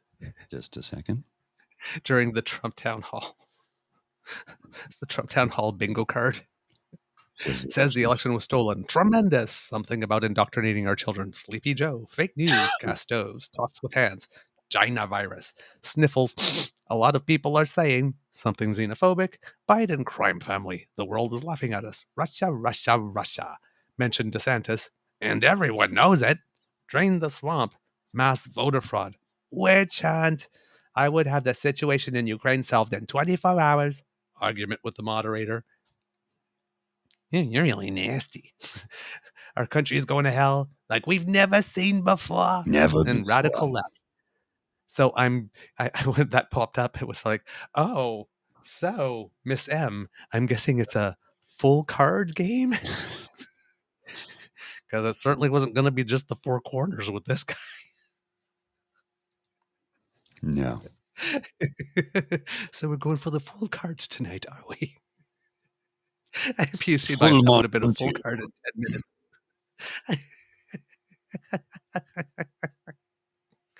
I love that one. That was so much fun. I love it when people have just play around with that. Interesting other news for PP that might be having him spit teeth. Oh, what's that now? So Jenny Byrne blew up his game on the inquiry. Inflation is going down, so that issue probably won't be there for him when he comes to run the election. The Bank of Canada is looking to get into government digital currency, which sort of defeats the whole point of his campaign because he wanted a whole area that had no government control or regulation whatsoever. And it seems that according to Abacus polling, the perception of what Canadians think that Pierre Poilievre would do if he was a PM, the four top things Canadians are convinced he would do, all parties combined. 1, eliminate the carbon tax. 2, defund English CBC. 3, eliminate childcare. And almost half believe he would make it harder to get an abortion, even though only 1 in 4 want this. Well, yeah, because he would he would put a law around something that is literally a healthcare choice. Yeah. And the things that Canadians want but believe the CPC will never do or act upon in an effective manner: housing affordability, a serious climate change plan, and balancing the federal budget in 4 years, and cutting my taxes. Now, if Canadians overall don't believe that Conservatives can balance a budget in 4 years or cut taxes, and won't have a serious climate change plan, and will eliminate childcare and make it harder to get an abortion, and won't really take any action on housing affordability that will matter considering the amount of time they've invested in that subject, what platform does he have left? Doesn't. There's no platform. That will resonate? There's none. There's no platform. And he's not particularly likable, and he doesn't seem to have an ability to pivot to likable, and he doesn't appear to have a second act. He's an asshole with no charisma. And here's the thing that I've been railing about, as have many people, how he continues to stand up in the House of Commons to say, Mr. Trudeau, won't you stand up and answer my question? He's not even there. He's not in, he's dealing with other important government business and can't be in the House of Commons for question period at that time because, he's the prime minister and sometimes he has other responsibilities. The fact that he continues to do this just to create sound bites for a campaign that won't happen for 2+ years, that he, in all likelihood, will not be the leader of the party by the time the next federal election is called. He's just making sound bites. And it pisses me off that he's not being called out for it in the mainstream media. And why is Anthony Rota not saying immediately afterwards, the member that you are trying to address is not in the House of Commons right now? He has the right to say that, right? But he needs to be called out for it because he's just painting this picture. See, he won't answer my question. He's not there, man. He's not even in the frickin' room. And he can, again, why is he not called out on this? Are we the only ones who call him out for this crap? And, we'll call out anybody, right? It doesn't matter if anybody who does something crooked or sideways, we're going to call you out. So if it doesn't matter your party, your political affiliation, if you do something crooked and sideways like that, we're going to call you out every time. The thing is, he just continues to get away with this shit, and it really irritates me. That's the exasperated sigh. Yep. I hear you. I hear you loud and clear. All right. This weird thing happened in the Alberta election. Well, more not weird thing, but whiny thing. Rob Anderson, the Danielle Smith whisperer. Oh, that could... filed an ethics violation complaint. The UCP War Room filed an ethics violation complaint against the NDP because union organizers appear to have acted as third-party advertisers. Okay. They're upset that the NDP is getting help. It's like, wait a minute, but aren't you the guys who have Take Back Alberta? Yeah, they are. And aren't you guys the guys who have that economic council thingy for which Danielle Smith was the president before becoming premier? Same group that kind of pushed for that arena deal that you only get if you vote for her, maybe. They're hoping you don't notice any of that. They're counting on your ambivalence, your ignorance, and your busy schedule so you don't have time to actually cut through the bullshit, read between the lines, and get the brass tacks, which is what our job is to do, is deliver that to you.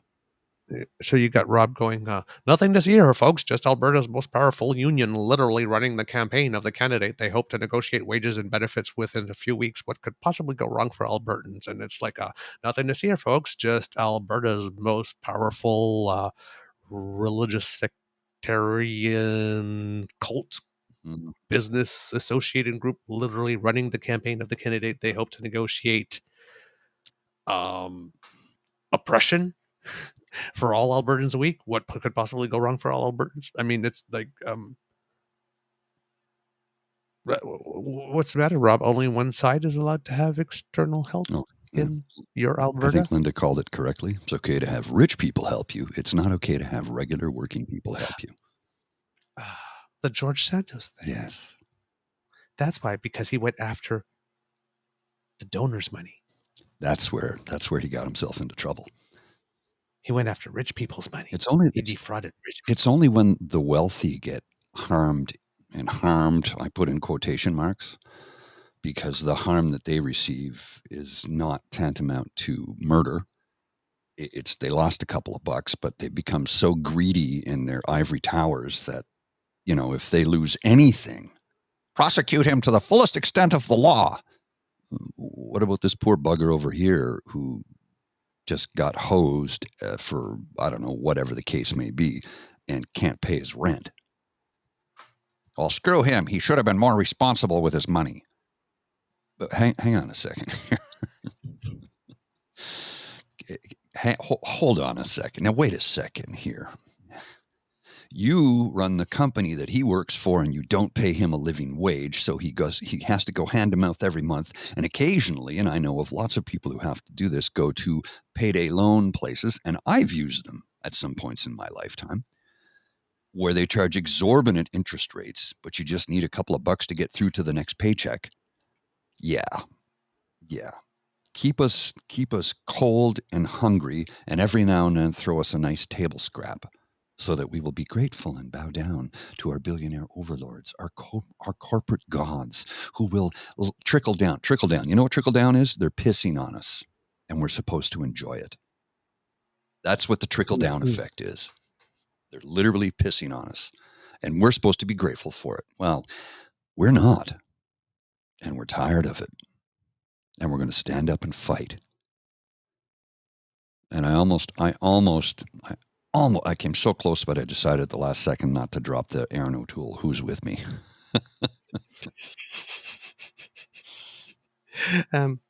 There's another Danielle video. There's always a video. Do you have it, sir? There's always a video. Do you have it? Every damn day. Oh, yeah. Every damn day. I do not know the context of the when or where of this one, but here we go. I don't see anything yet. Oh, it's not there. It's not there? All right. Hold on. Let me try again. There we go. Okay, here we are. No matter how much money we pour into the funnel at the top of Alberta Health Services, none of it is going to get down to the front line. It's because we have Alberta Health Services receives the money, and then Alberta Health Services contracts with themselves to spend the money. And then we ask Alberta Health Services to evaluate their own performance and say, how you're doing. And guess what they say? We're doing fantastic. Now think about splitting these roles. You give money to Alberta Health Insurance. It's a separate entity. It's a government entity, so it's publicly administered. They are forbidden from running any programs or any hospitals themselves. Alberta Health Services becomes the contractor. Sure, we can grandfather in their contracts for now. But then we would have the Alberta Health Council do us an auditor function and tell us whether or not Alberta Health Services should continue running the Lougheed Hospital or the Rocky View Hospital or South Campus or any of the 100 hospitals that they currently run in majority in the province. And if they can't meet the terms that we want them to, we can do pause that for a sec. Just back it up like a couple of frames. Okay. Just a couple of frames, literally. There, perfect. See that image of her right there with her hands up? Yeah. That's the image I want to see when they take her away. Put your hands up. Okay, you're under arrest. I'm just like do an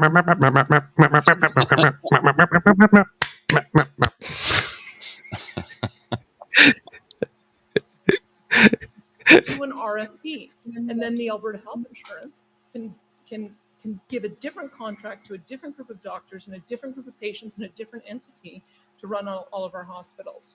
That is completely compliant with the Canada Health Act. It's a structure issue, and it's a political will issue. And we've got neither of those, unfortunately, because I presented this to the health minister, and they did not act on it. Gee, I wonder why. Now, of course, here's the thing I don't understand about her. In a province that we know, thanks to Janet Brown polling, who, while they are so allergic to taxes it gives them hives, you cannot touch their health care. Why would she specifically mention, out of all the hospitals, the Lougheed? Curious, huh? Very curious. Including the Lougheed on that list should definitely have a former premier doing Cirque du Soleil worthy tumbling passes in his grave. Oh yeah. Oh yeah. Wow. Let's add to this. This is more. I don't know if you've seen this clip. This is only 20 seconds of a clip. So somebody says, well, it's taken out of context. And I'm like, but is it though? Let's listen to what this gentleman has to say. My wife is here tonight. She's an ER nurse. And often she works triage at the front window of the ER and sees an awful lot of unfortunate misuse and sometimes even abuse of our healthcare system. Thus answering the question, maybe if somebody had to pay for that, they'd think twice about going to the emergency for something that's not emergent. My wife is here tonight. She's an ER nurse. What? Wait a second. So they want to start charging for every visit because that's what it would lead to. Some of the arguments. What was that? This was Daniel Smith's deputy premier, Nathan Newdorf. Yeah, but wasn't all the talk like a few minutes like, you definitely will not have to pay to see your doctor? Wait a second. Maybe if you had to pay, you'd think twice about it. Really? You know, I don't doubt for a second that people abuse the system. People do. It's going to happen, period. And again, my older gentleman, progressive conservative friends, part of my Scotch and Cigar Club and my Friday get-together, have all said, look, we know people are going to cheat no matter what. So we don't believe in punishing everyone because of a few. And that's what this clown is asking for. Harm everyone because a couple people might try and cheat. People are going to cheat. It's what they do. In a perfect society, people would still cheat, period, because they're human beings. And Lord knows why they do it. I can't tell you why. Things happen. People are going to cheat, accept it, and move on. Don't it's like, well, we opened up this soup kitchen, but a couple of people came and ate that didn't need the food, so we're canceling it for everyone. Oh, I see. So you're going to starve 100 people because 2 weren't starving. They weren't deserving of your scraps. You know what I have to say? Fuck that guy.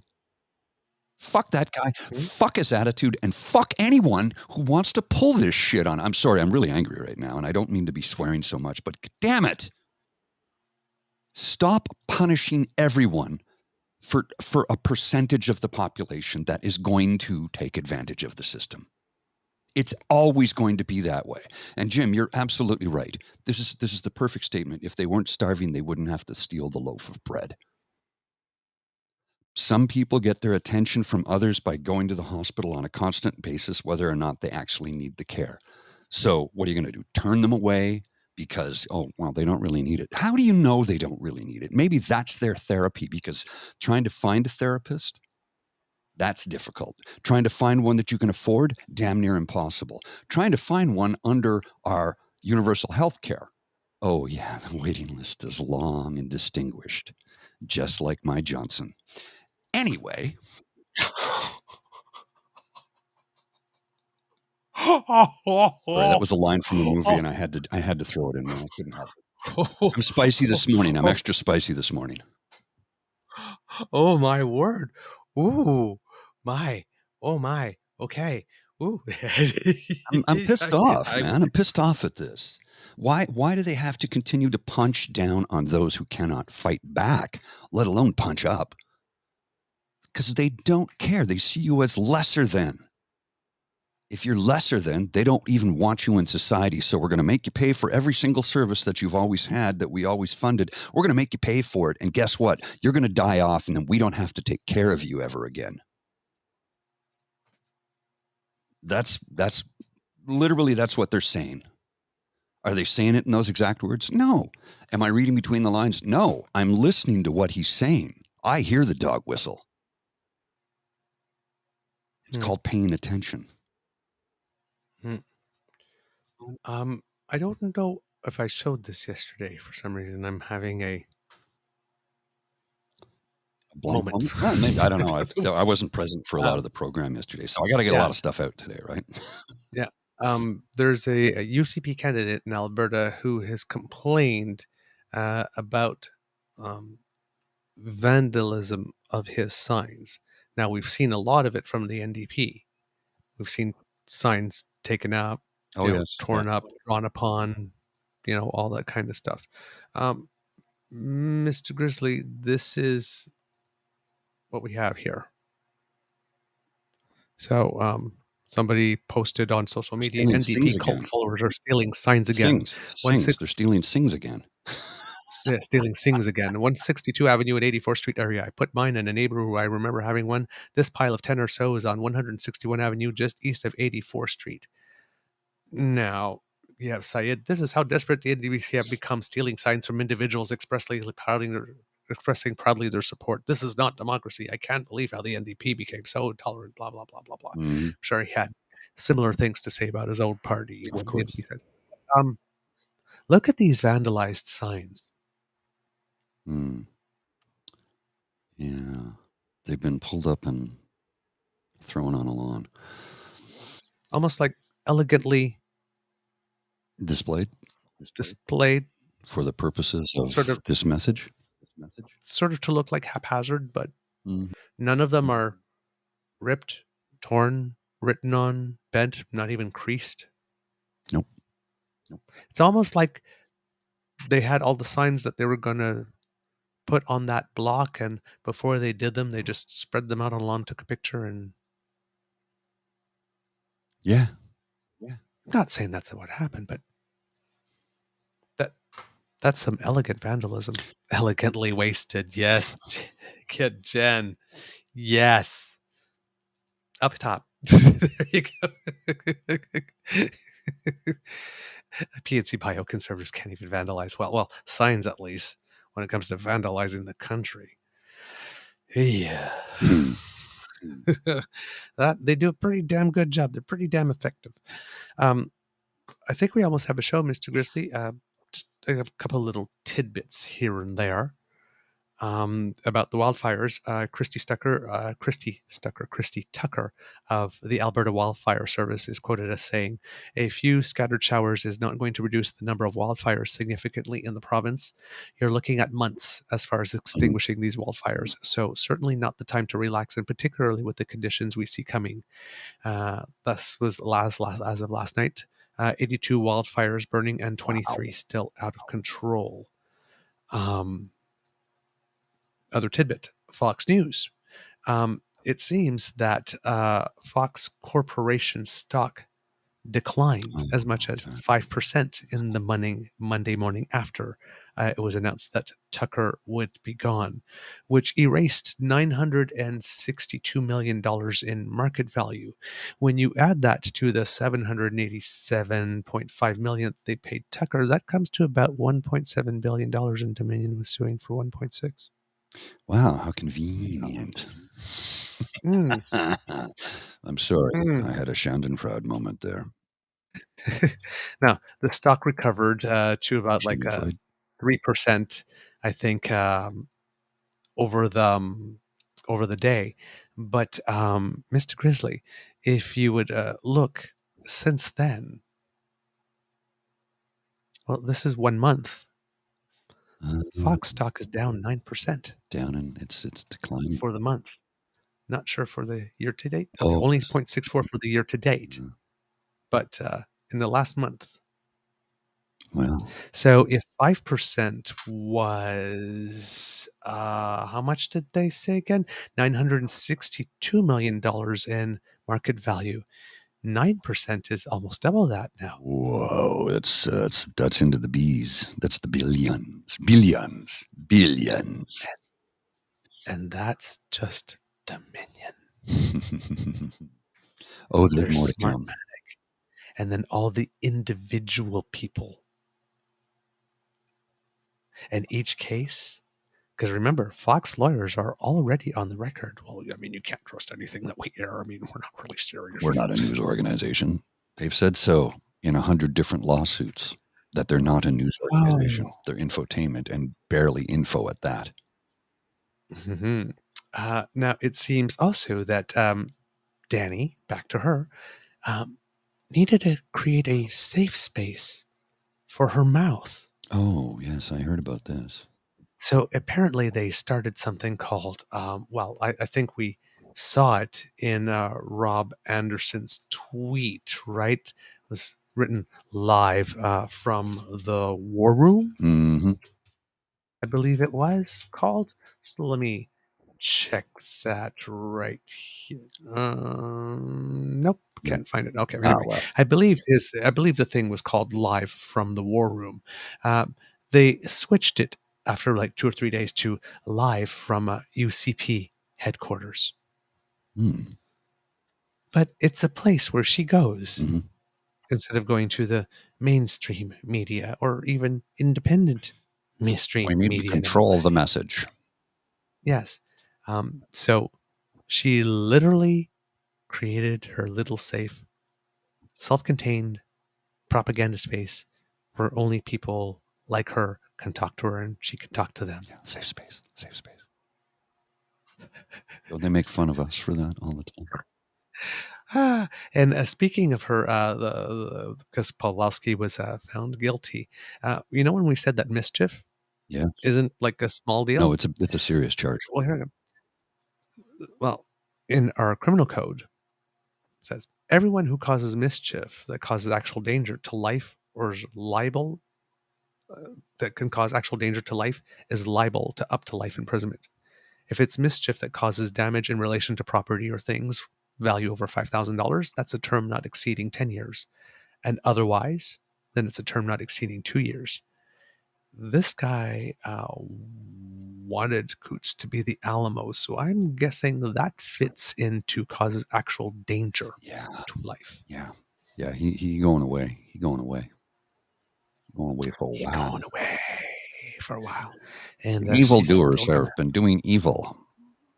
It's time for them to face the what's the word? What do you face again? The jury? No. Face the consequences. Face the consequences. Now, back to Trump not having a good week. Remember in Georgia, that prosecutor that was representing 10 of the electors who kind of sort of just forgot to tell them that they had been offered an immunity deal? Oopsie poopsie. And then they turned around and said, hey, had we been told about that deal, if that's still on the table, I might be interested in that. Maybe, please. Could I have that? That would be nice. That seems 8 or 9 have taken the deal. Well, isn't that peculiar? And it seems that the ones that won't, have been told, quote, here's the deal. Either Elector R is going to get this immunity and he's going to answer the questions, or we're going to leave. We're ripping up his immunity agreement and he can be on the indictment. Well. So it looks like they are going to indict. Now, if those 8 people start singing like canaries about, those who briefed them. Well, now we start moving up the chain now, don't we? Yeah, I think it's gonna be interesting. This is getting interesting. Hey, Donald. Walls closing in. Toodles. Ground under your feet, feeling a little weak, like it's giving away. Murdoch doesn't like you, and now your electors have agreed to a deal. Getting nervous? He can still run for president, though. They're coming for you. Even from prison. They're coming for you, Donald. They're coming. Oh, man.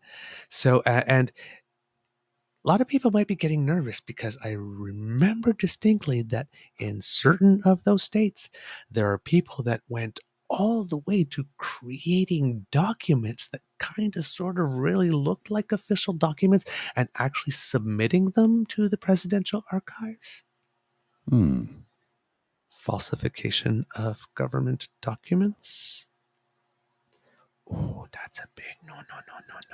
And that's wonderful evidence in a trial. So if Georgia is one of those states where they did file some of those papers and those people's signatures are on them, then they definitely have an interest in cooperating. Oh, yes.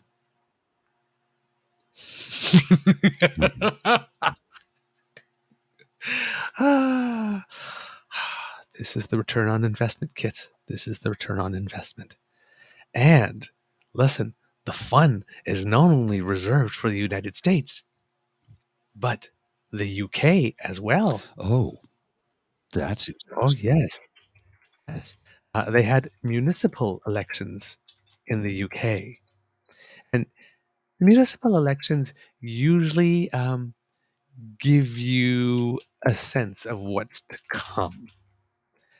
And it seems that the Conservative Party in the UK at the municipal level just lost 1,061 seats across the country.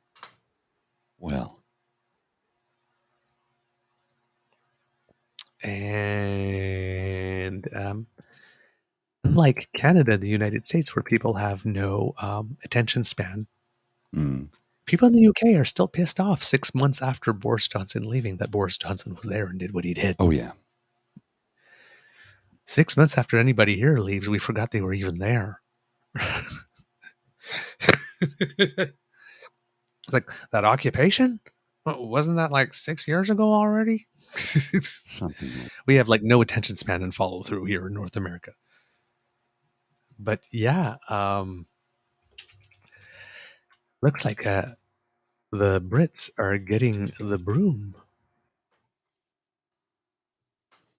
I like that. And it seems that in Alberta, oddly enough, well, not oddly enough, but because of the response to the poor response to the wildfires and the fact that they are just burning pretty much everywhere. Talk, not from any elected officials yet or the official election council, but there starts to be some demand coming from the ground up that the election be delayed. Because there's a lot of people going like, we can't focus on this right now. Now, on the other side, we did run a federal election during a pandemic and many provincial elections. And a lot of people are still pissed about that, and I get it. I wasn't happy about it either. I wasn't. I was not happy about it. I thought it was ridiculous. I understood, the provincial election was the timeline. I get it. The federal election didn't need to be called, and I still disagreed with it. I think we could have continued down the path we were on without having to call that election. I understood why they did it, and I disagree with it. That's my personal opinion. I'm allowed to have one. Yeah, absolutely. Country right. Yeah. So according to getting back to the UK stuff, that I had a scroll moment because that popped into my mind. So the Tories lost 48 councils and more than 1,000 councillors across England in Thursday's polls, exceeding their worst predictions. Many Tories were angry at the scale of the losses, with some blaming Mr. Sunak. Oh, wow. Do we need to get the lettuce? Again? Because that party goes through leaders. Well, I was going to say leaders more often than I go through underwear, but that's not true. But it seems like it. Let's put it that way. Labour says it's now the largest party in local government, surpassing the Tories for the first time since 2002. The British public has sent a clear rejection of a prime minister who never had a mandate to begin with, a Labour spokesperson said. Ooh, that might be, that sounds a little dog whistly to me. I wouldn't A little bit. go there. The Liberal Democrats had what their leader, Sir Ed Davey, said was their, quote, best result in decades, taking control of 12 councils, mostly in Tory heartlands. The party gained 405 new councillors compared with Labour's 536 gains. So while the Conservatives lost 1,000 seats, they didn't all go to Labour. They were very much split. And the Green Party gained 241 seats. Mr. Sunak admitted the results were, quote, disappointing, but said he did not detect, quote, a massive groundswell of movement towards the Labour Party or excitement for its agenda. Okay, yes, there was not a massive groundswell of movement to the Labour Party because more than half the votes didn't go to the Labour Party. The Labour Party got the greatest proportion of seats, I should say, more seats. But you still lost 1,000. There might not be a groundswell movement towards the Labour Party, but there's a groundswell movement away from you. But, ladies and gentlemen, kits and cubbies, that actually is spin. Oh, yeah. Legitimate spin. Mm-hmm. That's legitimate spin. It's like, well, yes, we could choose to look this as a general rejection of me, but at least there was no mass movement to the Labour. That actually is spin. That's not bullshit. That's spin. Look at over here, but not here. But at least it's true. So yeah, it's you know what? Given the amount of time that things have been very, very, very conservative and right wing on the planet, because the UK is still a major nation. Oh yeah. If one of those polls can move back to being a little more progressive, that's not a bad thing. Not a bad thing at all. Not a bad thing at all. So yeah, let's hope that that keeps going. And speaking of that, there are two other international elections that people need to pay attention to. The one we mentioned before in Turkey, where Erdogan has been ruling for 20 years. It seems that people there are having protests saying, potatoes, onions, Erdogan's got to go. That's what it translates to. And it's because the price of inflation, onions are very much a staple. Okay. And inflation has cooled in Turkey down to 45%. Oh, that's it. That's all. Yeah. And I want to run to the corner store and go to a loaf of bread. Yeah, let me get the wheelbarrow and fill it up with money. Mm-hmm. Now, his main opposition candidate is a man called Kemal Kılıçdaroğlu, who is an economist and a civil servant, and he's leading an alliance of 6 parties. And Erdogan is trailing slightly in the polls. And Calu got a boost because an opposition candidate dropped out. A contender dropped out, which seems to help him a bit. So the election is Sunday.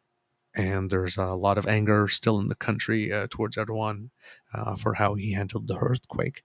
So again, conservative governments mishandling disasters seems to be a global theme. It literally is. I guess, and people not liking it. Like, not. Yeah, and then further. Legit. Pardon? Sorry, we have a delay. It's not a joke. It's legit. Oh, it's legit. Yeah. And then further away in the world, in Thailand, political campaign is starting, and they're hoping that that will lead to the removal of the current military regime. The daughter of the exiled leader, who was exiled after the military coup, is leading in the polls. But a landslide win is needed because apparently the military controls the Senate, and that's basically an effective veto over who will be chosen as prime minister ultimately. So, this is sort of like what Trump wanted in the United States, actually, right? To have one of the houses have a veto on who gets to be. So the military regime in Thailand is doing that there. It seems that the real threat is coming, once again, from the younger generation because it is eager for reform. So mass protests are expected should the military obstruct the decision, because the military kept on saying that they only intended to do this until they could actually hold a legitimate election and were. But then that election, I believe, kept on getting delayed, as is wont to happen when a military regime usually takes over and promises that we're only taking over until we can put in place an actual democracy. It kind of never actually arrives. I have something here about AI and job loss and why a UBI is needed. I saw this the other day, and I wanted to talk about this a couple days ago, but we just ran out of time. So I'm going to post this on the screen. I'll read it for everyone so that they can hear it in the audio version, and just take it for what it is. Chonk the Bonk. This is from Reddit. Spent 5 years building up my craft, and AI will make me jobless. I write show notes for podcasts, and as soon as the Chat GPT came out, I knew it would come from my job, but I thought it would take a few years. Today, I had my third and biggest client tell me they're moving towards AI-created show notes. 5 years I've spent doing this and thought I'd found my money hack to life. Guess it's time to rethink my place in the world. Can't say it doesn't hurt, but good things can't last forever, I guess. Jobs are going to disappear quick. I'm just one of the first. Have you heard the AI rock song? They went into Chat GPT and said, create something that sounds like an AC/DC song with this and this, and they gave it topics. It takes about 2 or 3 hours, and it wrote a song, and it sounded like an AC/DC song. There was one I heard recently. The guy said, make it sound like Justin Bieber, have a big bass drop. And he gave it all the things. 3 hours later, it produced this great pop song. I'm like, so not only is it going to take away writing jobs and voiceover jobs, because they have AI voiceovers now, which means that the thing I'm trying to develop could disappear before it even gets started. Right. They're now writing pop songs. So in other words, Skynet is taking over. And all of a sudden, we have people who will be completely unemployed. So how do we solve that problem? UBI. UBI. It's the only way. Because I'm telling you, and I keep saying this, and nobody seems to give a shit, but the robots are coming for your jobs. Literally coming for your jobs. And as they can replace, migrant farm workers with that will work 7. Well, they won't work. They need battery recharge, but you know what I mean. They can work 8 hours and then they can 24-hour work around the clock scenario. It's happening. It's happening right now, right in front of us. And nobody's doing a damn thing to help us. We're on our own, folks. We're on our own. Yeah. PNC Bio, make a thumping house song with big drops and diva vocals could run a nightclub. Yeah. Yeah, you're absolutely right. DJs will disappear in a matter of years. Completely.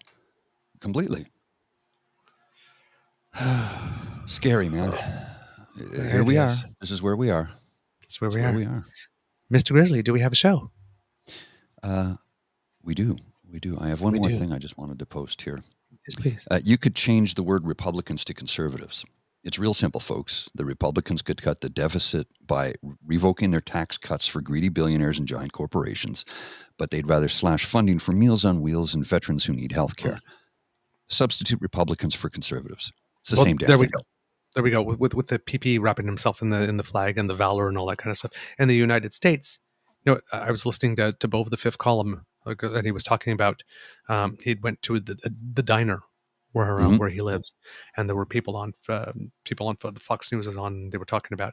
It seems that the budget bill that the GOP passed has like a 22% cut to programs or something to be able to balance that budget the way that they say they do, and they did not put an exception for veterans. And Bo is telling the story that there's 2 people sort of sitting in a booth, and then there's all these like veterans sitting at the counter, right? And there's one person going, the guy at the booth is like, the GOP would never do that like this, and like the veterans going, yeah, they will like this, and they said, well, the cut, they're not included in the exception, so I don't believe that. So, and the guy working the counter goes, it's true, they're not included. So no, the GOP would never do that. The GOP would never use the veterans as pawns.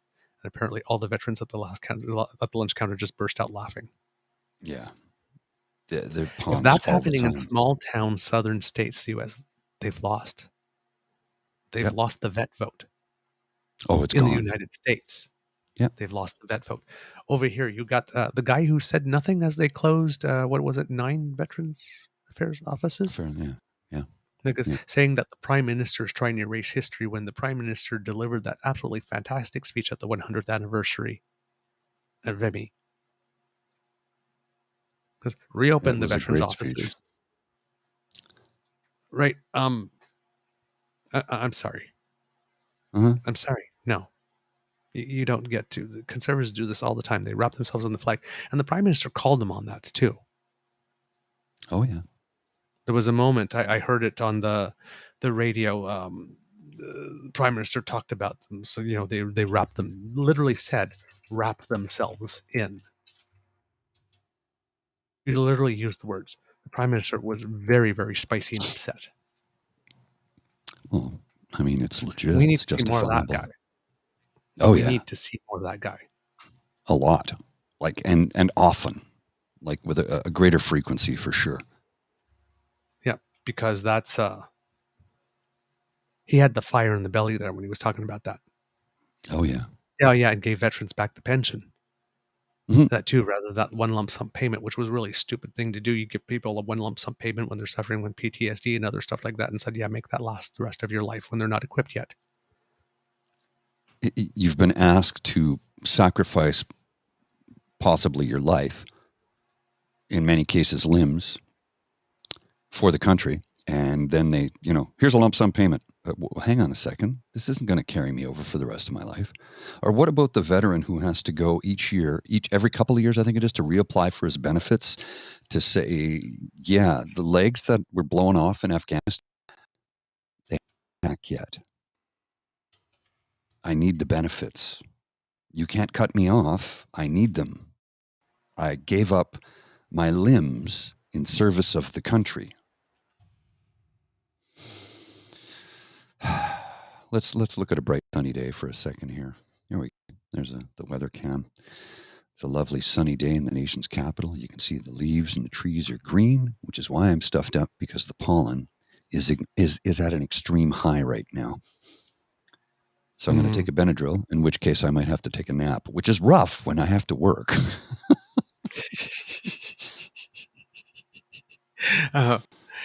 One tiny last bit of news. I'm not sure when it is airing, but I don't know if you've heard, if you're into country music. The Country Music Awards are coming up, and they got none other but Garth Brooks to come and host. 6-time Entertainer of the Year award winner. Now, he needed a co-host. What co-host could possibly be at the level or superior to Garth Brooks? Jolene, Jolene, Jolene, Jolene. Ms. Dolly. Yeah. Garth and Dolly. She's got a rock album coming out soon. It's got 6 tracks, and some of the collaborations she's made are legend. I hope you're not allergic to... I hope you're not lactose intolerant, because the next word is dairy. Legendary. Wow. So, yeah. I might hack... Listen, I know that award shows are dying. But if Garth Brooks and Dolly Parton together hosting the CMAs can't revive award show ratings, that's worth watching. I hope they duet. I hope they probably will. They probably will. That would be cool. So anyway, keep your eyes peeled. All right, Mr. Grizzly. Oh yeah, we shouldn't roll the credits. We have to actually do our extra. Maybe you do that first, All right, Mr. Grizzly. Kids, this is the end of our episode. We hope that you enjoyed. We do this all the time. Good thing we're not stunt people, right? You think? Oh, I forgot my helmet. Hold on. Well, kids, that's the end of this episode of the Daily Beaver podcast. We hope you love listening to us, because we love making this for you. Remember that sharing is caring, and word of mouth is priceless. So please let your peeps know about us, because democracy is something that you do. Please write your MPs, your senators, your media outlets, all of those types of things, and let them know that you demand better. And while you're at it, if you happen to have a couple of... What are you doing? If you have a couple of... If you have I'm playing with my camera. If you have a couple of dollars, lying around, why not donate them to the Red Cross to help our brothers and sisters in Alberta, and also a thought for our brothers and sisters in the Yukon Territory, particularly in Dawson, who I've seen really, really incredible flooding due to an ice jam that is happening up there, the Yukon River and I don't remember the name of the other river off the top of my head, are having, are overflowing. So, the Klondike and the Yukon rivers, there you go. So, just, worst flood in decades, 32 homes evacuated. And so, just some thoughts for you over there because, we don't get to talk about the North often enough, but we do think about you. We love to hear from you, so please reach us on our Facebook, True North Eager Beaver, Twitter at True Eager, or by email. And lady that for whom Mr. Grizzly works, who he very much admires, truenortheagerbeaver@gmail.com. Please write us. I DM'd you some information about it on your Twitter. Okay. If you really like this podcast, you can find us on the Crier Media Network as well as all Beaver Grizzly friendly platforms. Stars and reviews are appreciated. Thank you very much. You can subscribe via our podpage, podpage.com/The True North Eager Beaver, lowercase letters with a hyphen between each one of those words, and we will come to you when we have something fresh off the bandwidth. Why not also subscribe to our True North Eager Beaver Media Incorporated YouTube channel? That helps us out big time. Thank you very much. And we can't do it without your kind and generous support. So if you feel that we've done a particularly good show, and if you're watching, well, you can scan the QR code that's about to pop up right about now. No. Now. There you go. I needed a warm up. There we go. Yeah. Right by Mr. Grizzly's head. And that will bring you to our emergency hot chocolate fund. Yeah. Or the Guinness Fund. Remember to subscribe. Because we need to remain hydrated. And yes, as Mr. Grizzly says, and as Kit Elaine always very kindly urges you to do, please smash that button and subscribe. And Mr. Grizzly, we had a kind comment from a new Kit yesterday. So if you happen to be watching Kit Boraska, hello, laugh out loud. Just when I thought the show was over and I was about to close the window, the two of you pop up one more time and Mr. Beaver wrestled to get his tiara back from Jen. That made me jump. And then I laughed. I laughed at me, myself too. It's official. I'm addicted to your show already. Thank you for making it real. Hey, thank you. I read that comment. I laughed so hard. A big belly laugh. I guffawed like crazy. That's why we do it. Thank you so much. So if you happen to be watching, welcome to the Beaver Lodge. Pull up a log, make yourself comfy, stay a while. Everyone is welcome. Absolutely. If you, I don't know if I gave the coffee address if you're listening. So that's coffee, ko-fi.com /eagerbeaver, lowercase letters, one word. And that's where you go if you want to make a contribution, like I said, to keep us hydrated and keep us bringing you quality content. And Kit Jen goes, Douglas is the kindness the world needs. Okay, Jen, you've given me so many gifts already. My cup overfloweth, runneth over. All right. Remember to vote Beaver.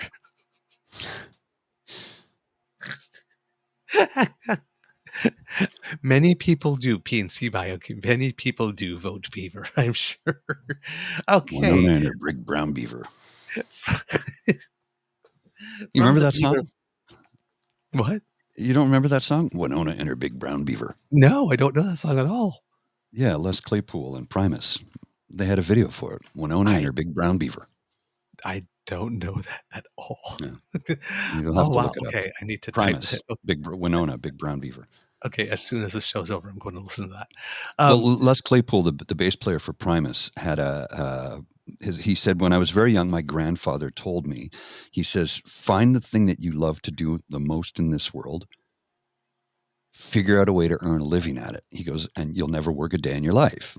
And Les Claypool's response to that, well, since there's no real market for my masturbation, I think I should rely upon my bass playing abilities. Now, here's the funny thing. When he said that, that was true. But now there actually is a market for that. Yes. It's called OnlyFans. Yes. Don't stop making music. Don't stop making music. I mean, if you want to diversify your portfolio, hey, let your freak flag fly, but don't stop making music.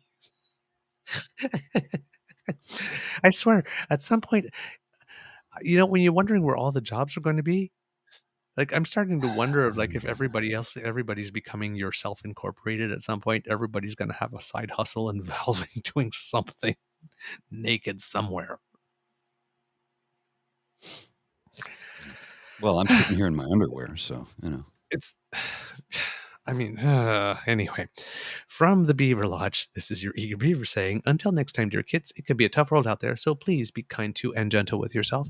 Oh, Mr. Grizzly, I was wondering, since we're not doing a pub thing, should I maybe rate Nate and see if we can if we're doing in Alberta? I can't. I'm like literally, I have no time. No, this weekend is.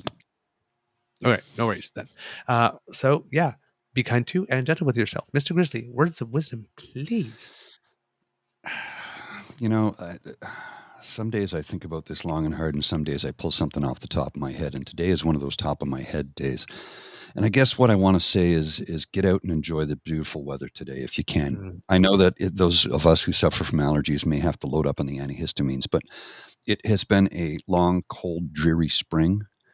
And now that the warm weather is here, it's a time to get out and enjoy the warm weather. Get some vitamin D into your body. You don't have to sit unprotected in the sun for 15 minutes. And it can be your arm. That's how you get the vitamin D. Literally stick your arm out the window for 15 minutes, and that's all you need. But it's important to get out there, get some exercise if you can. A brisk walk, a light run, a bike ride, walk with friends. Get out and do some socializing things this weekend because the beautiful weather is here. And as Canadians, we don't have it that often. So when we do get it, we need to take advantage of it. So that's my words of wisdom for today. Get out, get some exercise. Whatever you deem exercise is more than enough. There's no judgment here. We don't judge. Get out, get some exercise, enjoy the beautiful weather. And if you have a chance to hang out with some family and friends, even better. Mm-hmm. Okay, Mr. Grizzly, one final visual before we go, because there's one more programming note. Casual Friday. DaCosta, I think, made us look like PCBB people. Well, it looks very Mennonite. Very or Mennonite. Amish. Amish. Yeah. Was that's Emmeline? Oh, yeah, okay. Yes. The Casual Friday. So tonight, I guess. Didn't even have to put a hat on me. Yeah, really? I'm already wearing it. I love my suspenders. All right, Mr. Grizzly, roll the credits.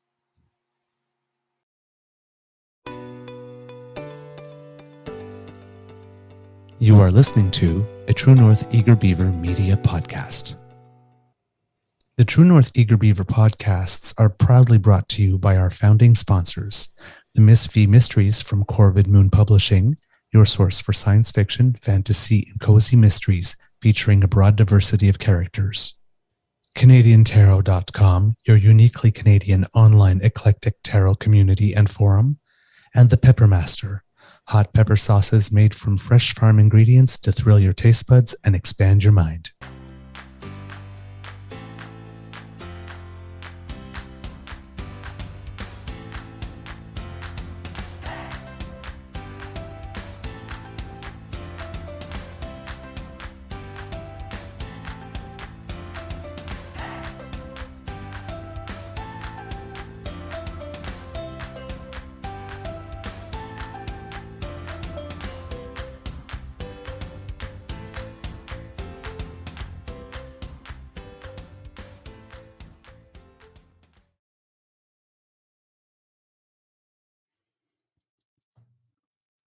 What are you smelling, the cologne?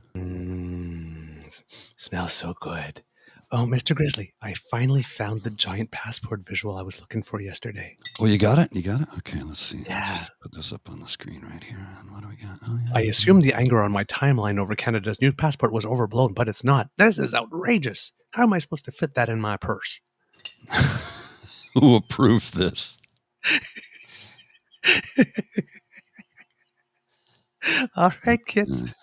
Have a wonderful weekend. See ya.